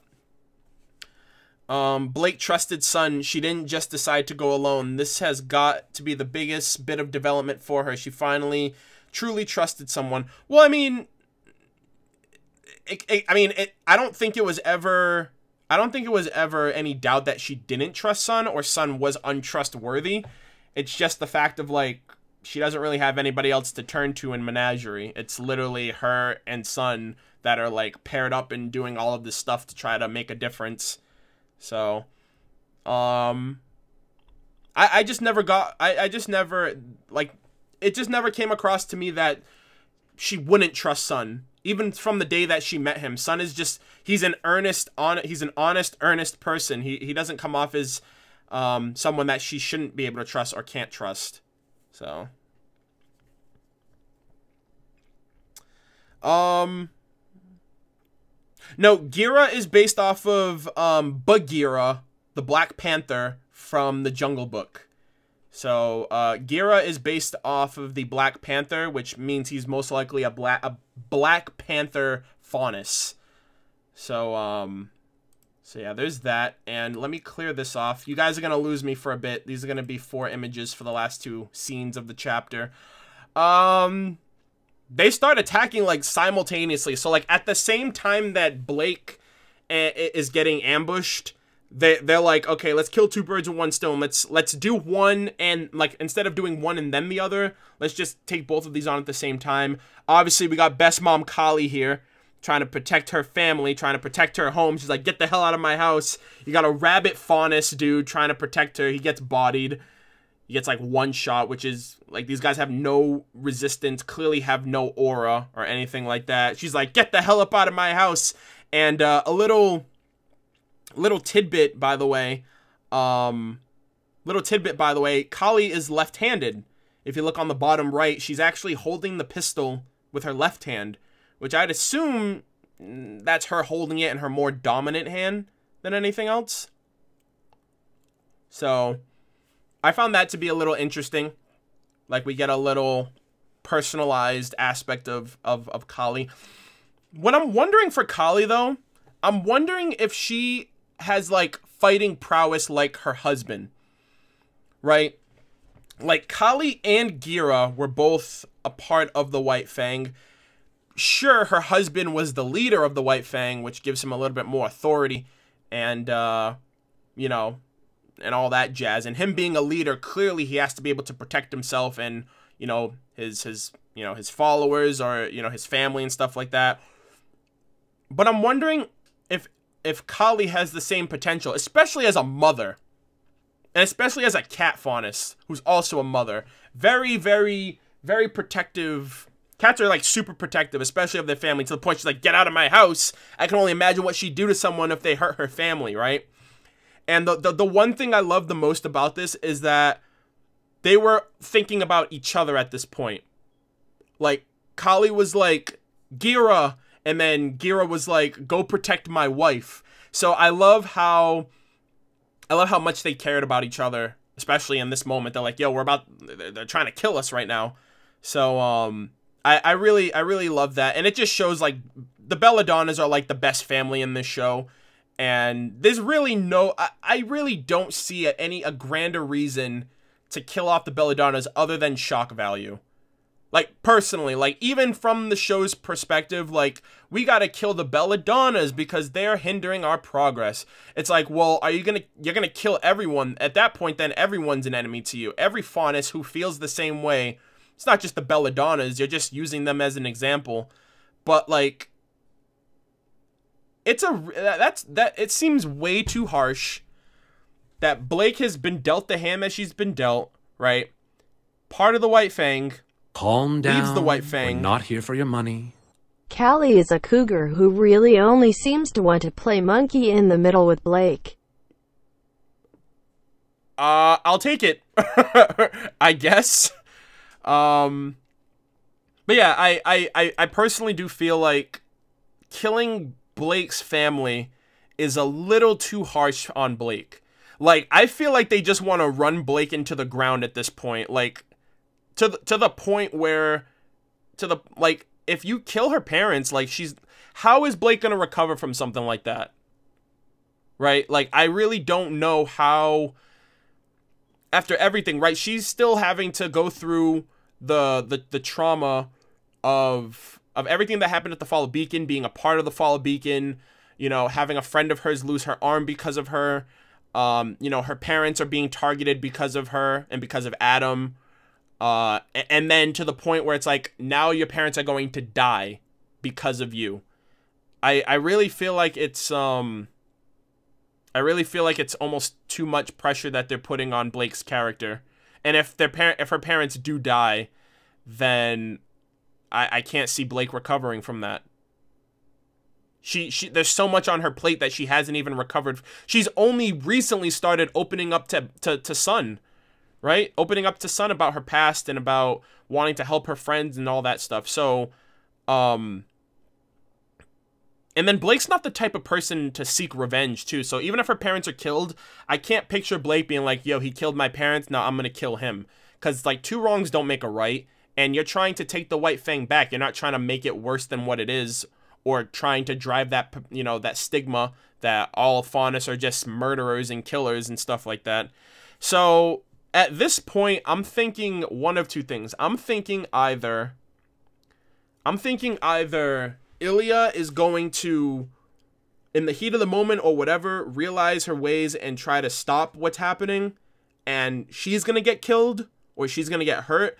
I can expect Gira to be severely injured to where he's like incapacitated but not dead, right? And Kali, and on top of that, fucking Kali, best mom, you're gonna make her suffer? You're gonna kill off her husband, or even worse, kill her off too? You know? The one supportive mother figure in this show, right? And like, I don't know with Rooster Teeth. Like, when you talk about stuff like this, it's like, you don't know how it's gonna turn out. It can go any which way right now. But yeah, I will say though, I'm expecting it. I can't prepare for it really, but I'm expecting someone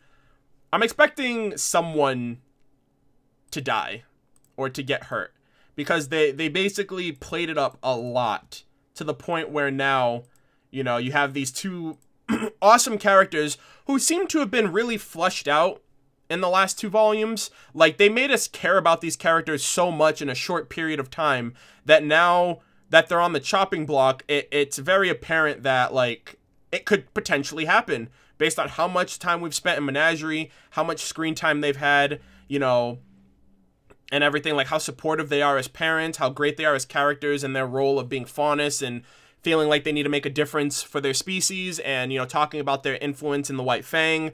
Like, it's I don't know. It makes it, like, for all of the stuff that we've gotten for Kali and Gira, it's very likely. Right? It doesn't seem like it would be forced if they were killed off, because I feel like we've gotten enough out of them at this point. Which sounds kind of fucked up to say from a story perspective, like, oh yeah, these characters have outlived their use. I mean, they're great characters and I'd love for them to stick around, but nothing is really untold or left unsaid about these characters. Like, we understand Gira's position when he was in the White Fang. We understand how they felt about Blake leaving, and, you know, even the fact that they themselves were in the White Fang and they chose to leave. We understand the full Belladonna dynamic at this point, to where if one of them dies, it would be their character will have been fulfilled. Which sucks. But then yeah, like this I love how I'm talking about this, but the images that I have on the screen don't even correlate to that. But yeah, Gira is a fucking beast. Like, throws that one, grabs the dude by his foot, throws him into the door, punches that second guy to where he's like, he just fucking gets shot off of the ground, and then slams him into the earth, and then judo chops the fucking judo chops this last dude. I felt bad by that last dude. Like, he just made an example out of him. Just like, yeah, I'm gonna judo chop the hell out of you just to prove a point. But yeah, it doesn't even need a weapon. Literally, he's just going beast mode. Not even beast mode. It's just like, it's clear that Gira does not need a weapon to fight. But, like, Gira doesn't need a weapon. Gira is the weapon. Pretty much. And, it's crazy. I really don't know how things are gonna play out. Beast mode fucking, like, beast mode activated. Oh my god. Hey, all I'm telling you guys, like, I'm warning you guys right now. Like, actively warning you guys. When you watch this video, please put your volume down. That's all I'm really gonna say. Put your volume down. Oh my god. This was so unexpected. Like, Gira comes off as such a loving, like, awesome person. On the surface, Gira doesn't look like he could harm a fly, right?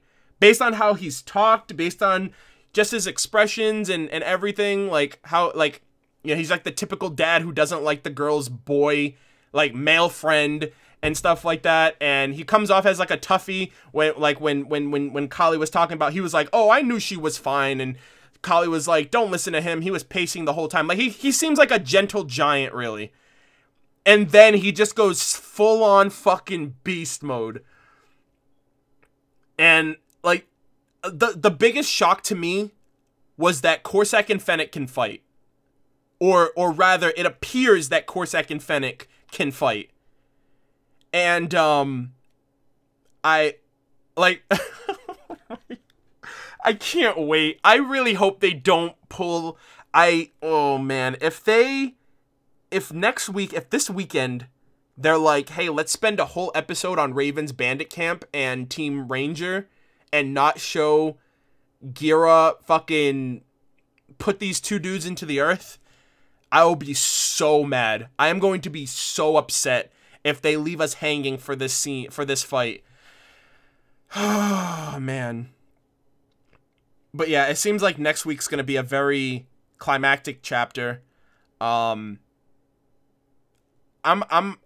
hyped, but I'm very scared because what this scene sets up for me is two things, right? So number one, it sets up like this is Gira's final stand. Like it's all or nothing. Like he's not playing around anymore, took off his fucking armor, like revealed his claws, is going full on beast mode. But then you have Corsac and Fennec here, who they've been all talk since the show has started, right? Like, and I mean that very literally. They've been a very diplomatic and a very vocal force for the White Fang so far, kind of giving orders, relaying orders. They seemed like they literally seemed like the messengers of the White Fang. To me, I didn't think that they were combat capable. You know, it just, I was not expecting them to have weapons and to actually, I thought they were going to like, and Corsac and Fennec, like they even said it too. They were like, oh, we would never, to Ilya, they were like, we would never put such a burden on you alone. Your brothers and sisters will be there, you know, will be there to assist you. But they themselves are here to assist her. Like, they're actually willing to take down the chief of Menagerie themselves. And why I'm so nervous about this, right, is because Corsac and Fennec, well, first off, let's look at them themselves, right? So there's two of them. What I find interesting is that they both have what look like, what are those weapons called? These daggers remind me of Raphael's weapons from Ninja Turtles. I forgot what they're called. But they kind of look like those daggers that Raphael uses. The red Ninja Turtle, who's my favorite Ninja Turtle. Are they called Sais? Sai? Twin Sais. Okay, that's what they're called. I didn't know that that's what they were called. I just saw them as like daggers with 3 points instead of 1. I didn't know the official name of it. But yeah, so they have twin Sais, but each one of them is holding 1. Almost as if like, I wonder if they fight as a single unit, right? Like, I wonder if they have 1 in each hand instead of both of them having 2 in each hand because they fight, like, as a single pair, right? One gets the left side, the other one gets the right side. They fight closely together.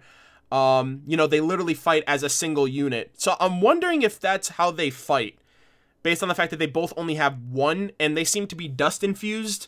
One of them is red and is glowing in this scene, and then the other one is white. So I don't know what the white color indicates for dust, but the red one I'm assuming indicates fire. So fusion. Well, they're brothers, and you know, they're both fox types. So I just feel like what I think of with this fight right here, or this setup really, is Coco and Yatsuhashi versus Emerald and Mercury, right? Like, in that fight, okay, hold on, I'm gonna get rid of these last 2 images. Hold on, these 2 images here. So, in the Coco and Yatsuhashi fight, it was basically like power and damage versus agility. And you know, you have Gira, this fucking massive fucking beast of a warrior, of a fighter, going up against these 2 fox Faunus. Very sly, very cunning, very slim physique. So I really feel like this is gonna be like a similar situation. You have these 2 guys. They should know what Gira is capable of, right? The former leader of the White Fang, chief of Menagerie, fucking a beast Faunus at this point. I'm still assuming he's a panther. He reminded me of like a werewolf, kind because he reminded me of the Wolf Among Us, the video game. Like, if you're ever in, like, in an intense situation, the character kind of, like, transforms. And it reminded me of the werewolf dude from the Wolf Among Us. So, and I think in my reaction, I actually said that he's like, I'm like, oh my god, he's a werewolf. Just because that's what it immediately reminded me of. But, I do think, like, it's easy to root for Gira because A, he's a protagonist, and B, it's like you're going up against a literal animal. And if he grabs, like, if he gets a hold of one of them, I really think, like, they're dead.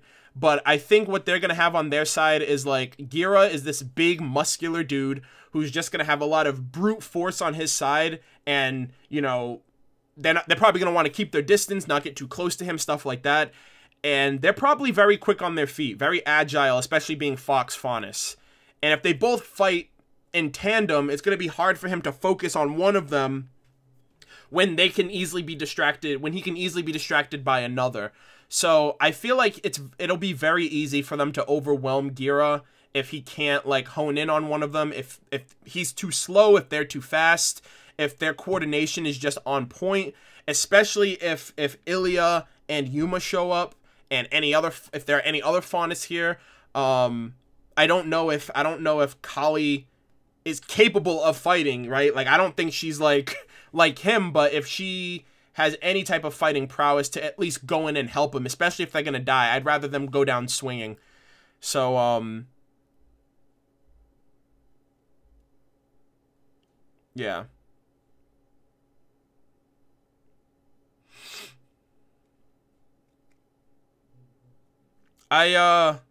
Yeah, I'm sorry. I keep calling them daggers. I know that they're called sais, but it's like, it's ingrained in my head now. I just found out what they were called today, so it's not gonna happen, like, immediately. He's enraged, so he'll be acting on instinct. Yeah, so that's why I feel like he's gonna die. I feel like it's a strong potential that he'll go down swinging, sure. If he takes one of them with him, that's even better, right? But or maybe he'll be mortally wounded. I don't know.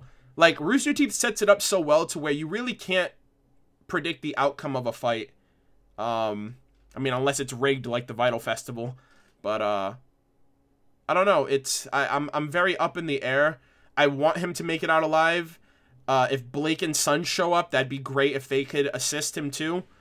But as is, Gira versus Corsac and Fennec Albane, it doesn't look good for him. Even if he's, like, stunting. And the biggest thing, too, is, like, they seem very confident. Like, walking into the house of a dude who can do this, and you're just like, yo, I think it's time for us to take care of him. He's like, yeah, you know what? I think it is that time. And they're not at all phased when we didn't see their reaction when he kind of transformed before their eyes, but they could have easily expected this. They know what he's capable of, being the former White Fang leader. I don't know. I'm very, very, very, very, very, very, very worried right now.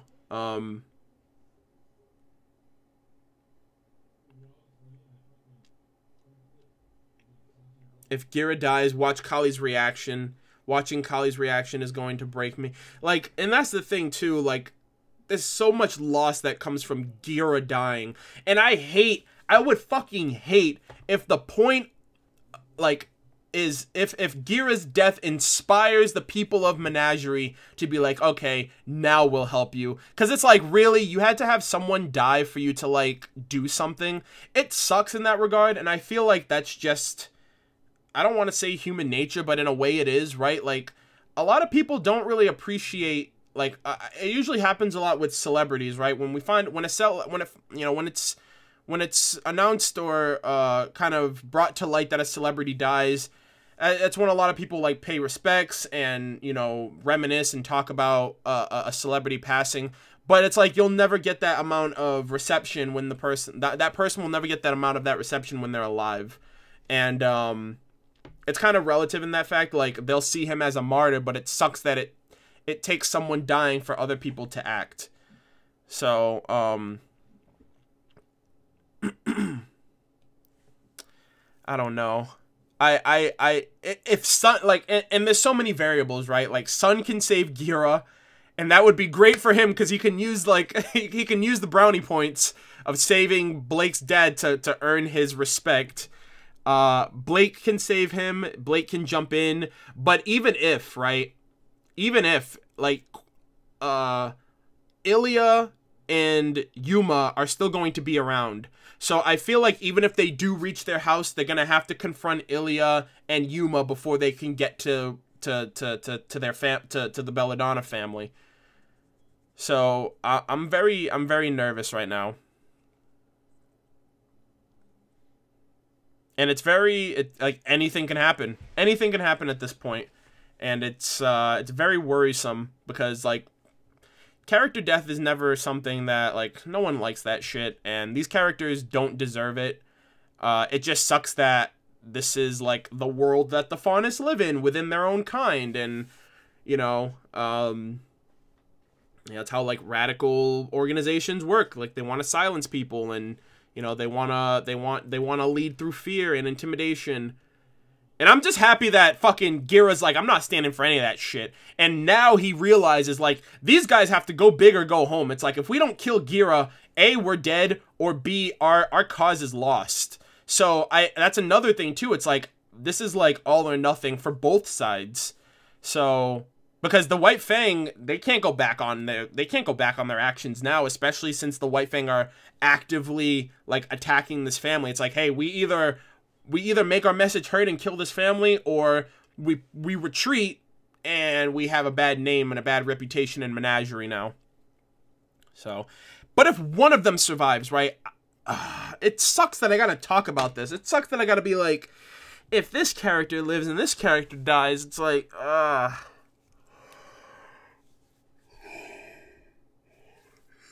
nothing ventured, nothing gained. I understand that, but it just sucks.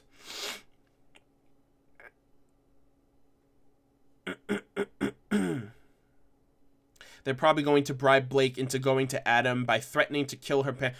I can understand that too. I can understand her being like, hey, I'll do what you want. I'll go to Adam. Just don't hurt my family. But at that word, you're taking their word for it. You're taking people who are willing to kill to have their message heard and to get their message across. So I don't really know if it's worth trusting them in that regard. Right? I don't know. It sucks. It sucks. It fucking sucks. I don't know. I bet you $10 that they won't show Blake's story next chapter. Well, here's the funny thing, right?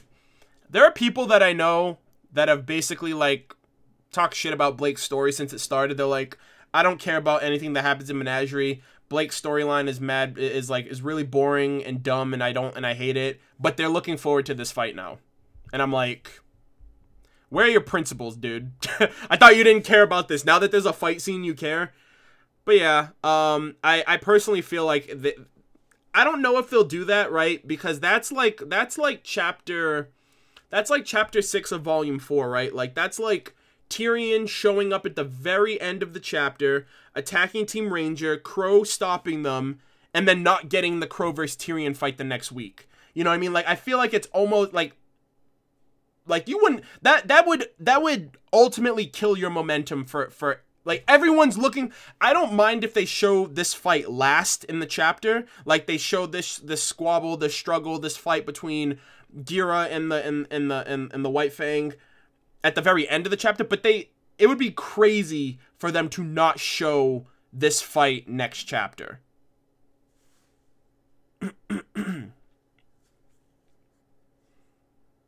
You know, I can understand them not starting with it because obviously you want to end on a high note, and this is what's on everyone's mind from last week. So, you know, I can understand them, you know, setting it up to where it's like one of the last things we get in the chapter, but to not show it at all, especially since we only have 3 points of reference now for the story. We have the villains who just reached Raven's bandit tribe, so we could potentially get that this weekend. We have Team Ranger and company with Ospin and Oscar and Crow, so we have that point to that we can look into. And then we have everything that's going down in Menagerie. So we only have 3 points of reference. So if you're not going to show that, then you literally have to show the other two to the fullest, you know. So I do think we'll get this, but it'll probably be at the end of the chapter. Plot twist, Neo saves the belladonnas. Hey, we can hope, right? It's like, how did she get there? More questions would be raised by, like, what is Neo doing here than anything else.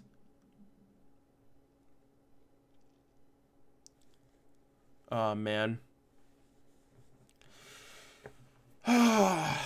It's,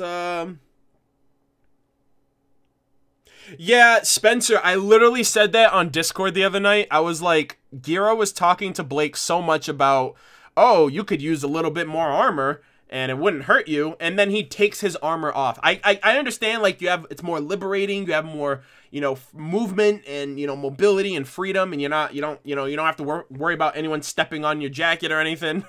But it's literally like, dude, you have nothing to protect yourself unless you have aura, which I don't know if he has. Unless you have aura and you can take a few hits, you should have kept your armor on, dude. But I get it. Or maybe he's feeling overconfident or confident in general. So.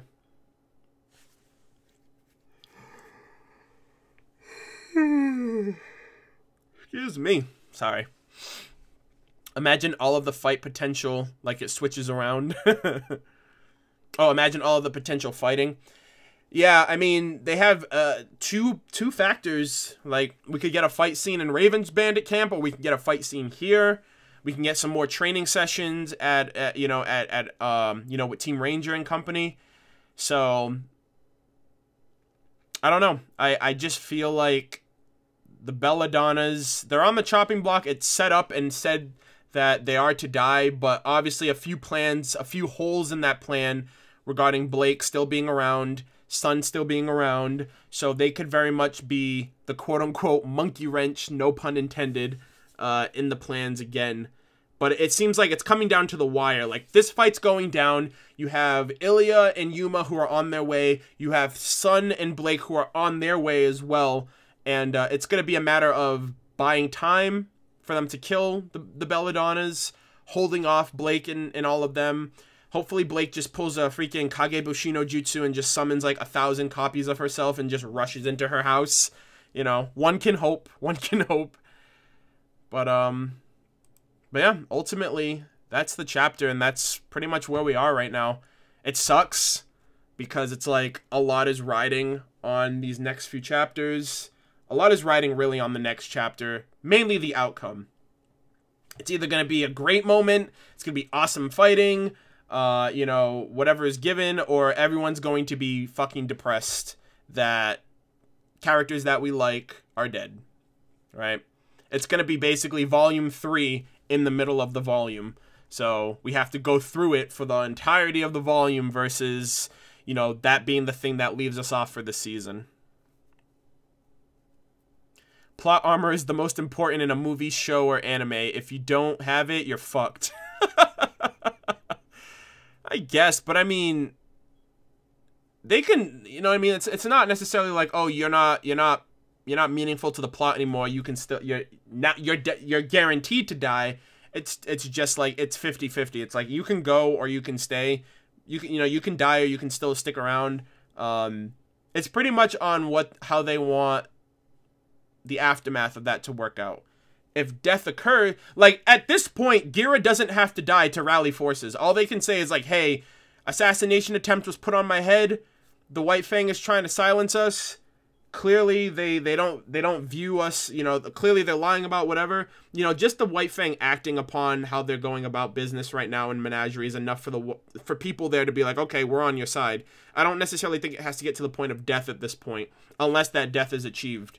So, it's just up in the air right now. It's just up in the air. Very, I don't know. Very hard to tell where the chips are gonna fall, so to speak. Yeah. Oh man, just realized that scene in the opening with Ilya attacking Blake might not have been metaphorical. Well, Blake has to fucking put up or shut up, right? Like, you can't help those who don't want to be helped. And it doesn't seem like Ilya wants to be helped, so you have to really just cut your ties. Either be like, hey, you're my enemy, and if you hurt my family, you're gonna suffer the consequences. I'm not saying just fucking kill the bitch. I'm just saying, like, protect what's yours. Like, protect your family, right? Don't fucking give in and, you know, linger on the past, especially if Ilya isn't. She's willing to hurt Adam. She's willing to hurt your family. She's willing to enable your family to be hurt, so she's just as liable. It sucks, but hey, what are you gonna do? It's either you or them. At the end of the day, it's you or them. Nice characters plus parents equals probably going to die. Oh, that sucks. Plot twist. Neo save. Oh, yes. Neo saves the Belladonnas. Yeah. If you recall in Chapter 1, Volume 4, Salem's Throne Room, there were 2 empty seats. What if those were for Corsac and Fennec? I doubt it. They're affiliated with the White Fang. I doubt they even know about Salem, right? They answer to Adam. They answer to leaders of the White Fang. No, I don't think so. I think it's very likely that one of those seats could have been for Leo Lionheart and the other one could have been for, well, I don't really know at this point. Maybe the seats just came with the set, right? Maybe she just bought the chair set and she was like, oh, they have 2 more chairs than I need. Oh, well. Or maybe there are characters out there in the world that we haven't seen yet that are a part of Salem's forces. You know? I don't know about Torchwick either, because Torchwick was more of Cinder's lackey, not... And no one has ever referenced Torchwick or Neo, like, at least in that faction group, you know? So, it'd be very odd for them. They could have at least been like, hey, it sucks what happened to those other guys, right? At least referencing that they knew each other, but the way that it's brought across, it seems like Torchwick didn't even know who they were. There are 2 Watts. Emerald and Mercury? I don't know. Emerald and Mercury have been standing the entire time they were there. I've never seen them sitting at all. Nah, I don't think it's Raven either. I don't know. We can tell. Plastic soldiers and pawns at the end of the day, but it doesn't seem like any of them are of importance to where they're gonna sit at Salem's table in this dark realm that she inhabits. But yeah, ultimately, who do you guys think is going? Do you think anyone, like, let me know in the chat, who do you think will die? I would have said Dr. Merlot as well, but I don't think he's canon at this point. But who do you think? Do you think it's going to be Kali? Do you think it's going to be Gira? Do you think it's going to be both of them? Do you think it's going to be neither of them? What do you guys think? Gira. Ilya. Oh yeah, Ilya's too. Ilya's a potential. She could easily be like, hey, the bet's off. I don't want these people dead. And then she gets killed. She's like, oh, you're the traitor. And, you know, kill her off too while they're at it. The shopkeeper. Please don't ask me this. I don't want anyone. Well, there's your answer then. You don't want anyone to die. It's just the potential. It's the potential to happen, right? It's what they set up. Literally, like, you got a hit on you and you're gonna die and we have people coming to kill you. And it seems like it's going through. Blake and Son are the only ones that can really intercept that. Ilya, if she decides to have a change of heart at the very last minute, which I find very unlikely considering the fact that she was willing to, like, set Blake on her way and, you know, oversee, you know, shit going down with the Belladonnas. So it just sucks. It sucks for Ilya, too, because I feel like she had great potential, but I guess at the end of the day, Blake is that other side of Ilya, right? Like, Blake is 2 sides of the same coin, one side being Adam's potential, one side being Blake potential. And at this point, she seems to be siding more with the Adam's way of thinking and Adam's course of actions. So, Arnold, who do you think would win in an arm wrestle, Yang or Nora? I don't think I told you guys who I thought would win, actually. So that's interesting, and I wasn't able to vote in any of the polls because I was the one who orchestrated them. Personally, I think it would be Nora. I think Nora would win in an arm wrestle against Yang. I think a lot of things really give more credence to Nora being a stronger individual And I'm not speaking on Chibi. Like, Chibi kind of plays that up too, but Chibi isn't canon. But I do think, like, semblances aside, Yang's original arm, I do think Nora just has it more in her to kind of, like, win in an arm wrestle. I won't say 100% of the time. I will give it either or. Like, out of 10 times, I would say Nora would win the majority. I'll put it that way. Because I think a lot of people just look at it as, like, whenever you say something like that, I feel like people, like, whatever your answer is, it's like 100% of the time, 10 out of 10, this character would always win. I feel like they have the potential to beat each other, but I feel like Nora would win overall. So, yeah.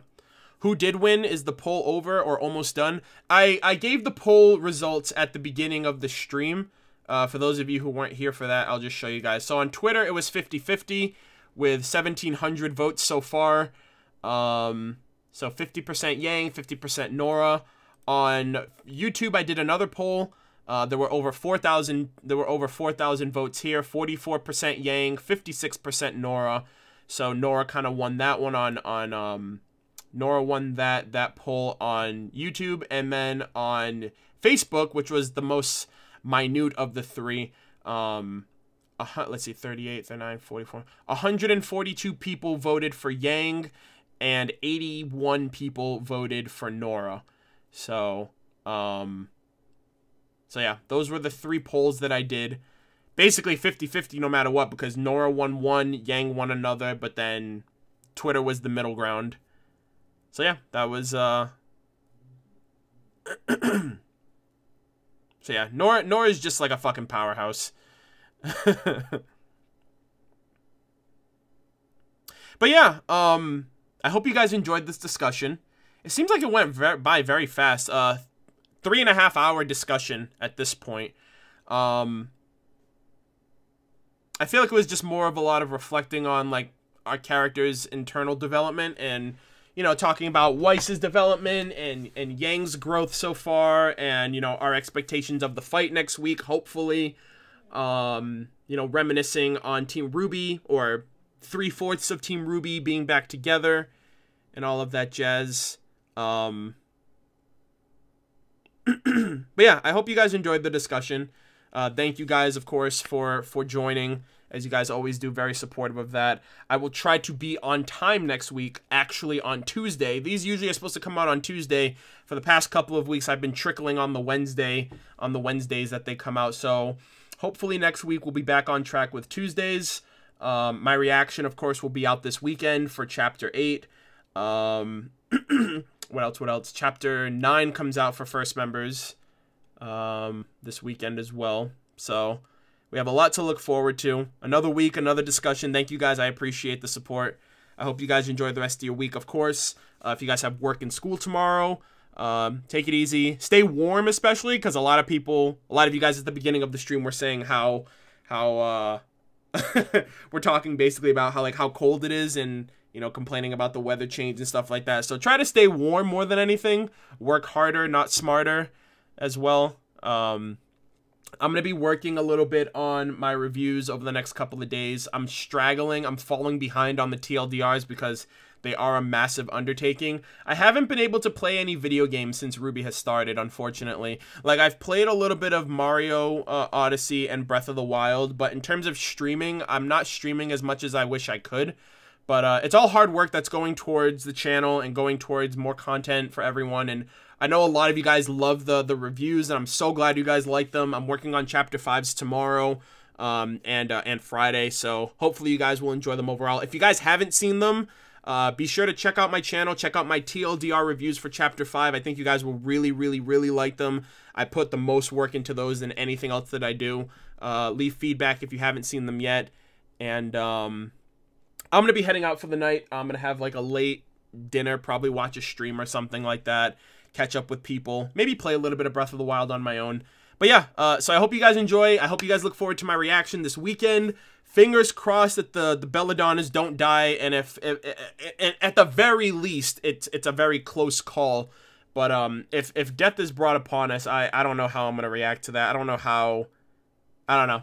It's just very doom and gloom right now until we can get past this moment.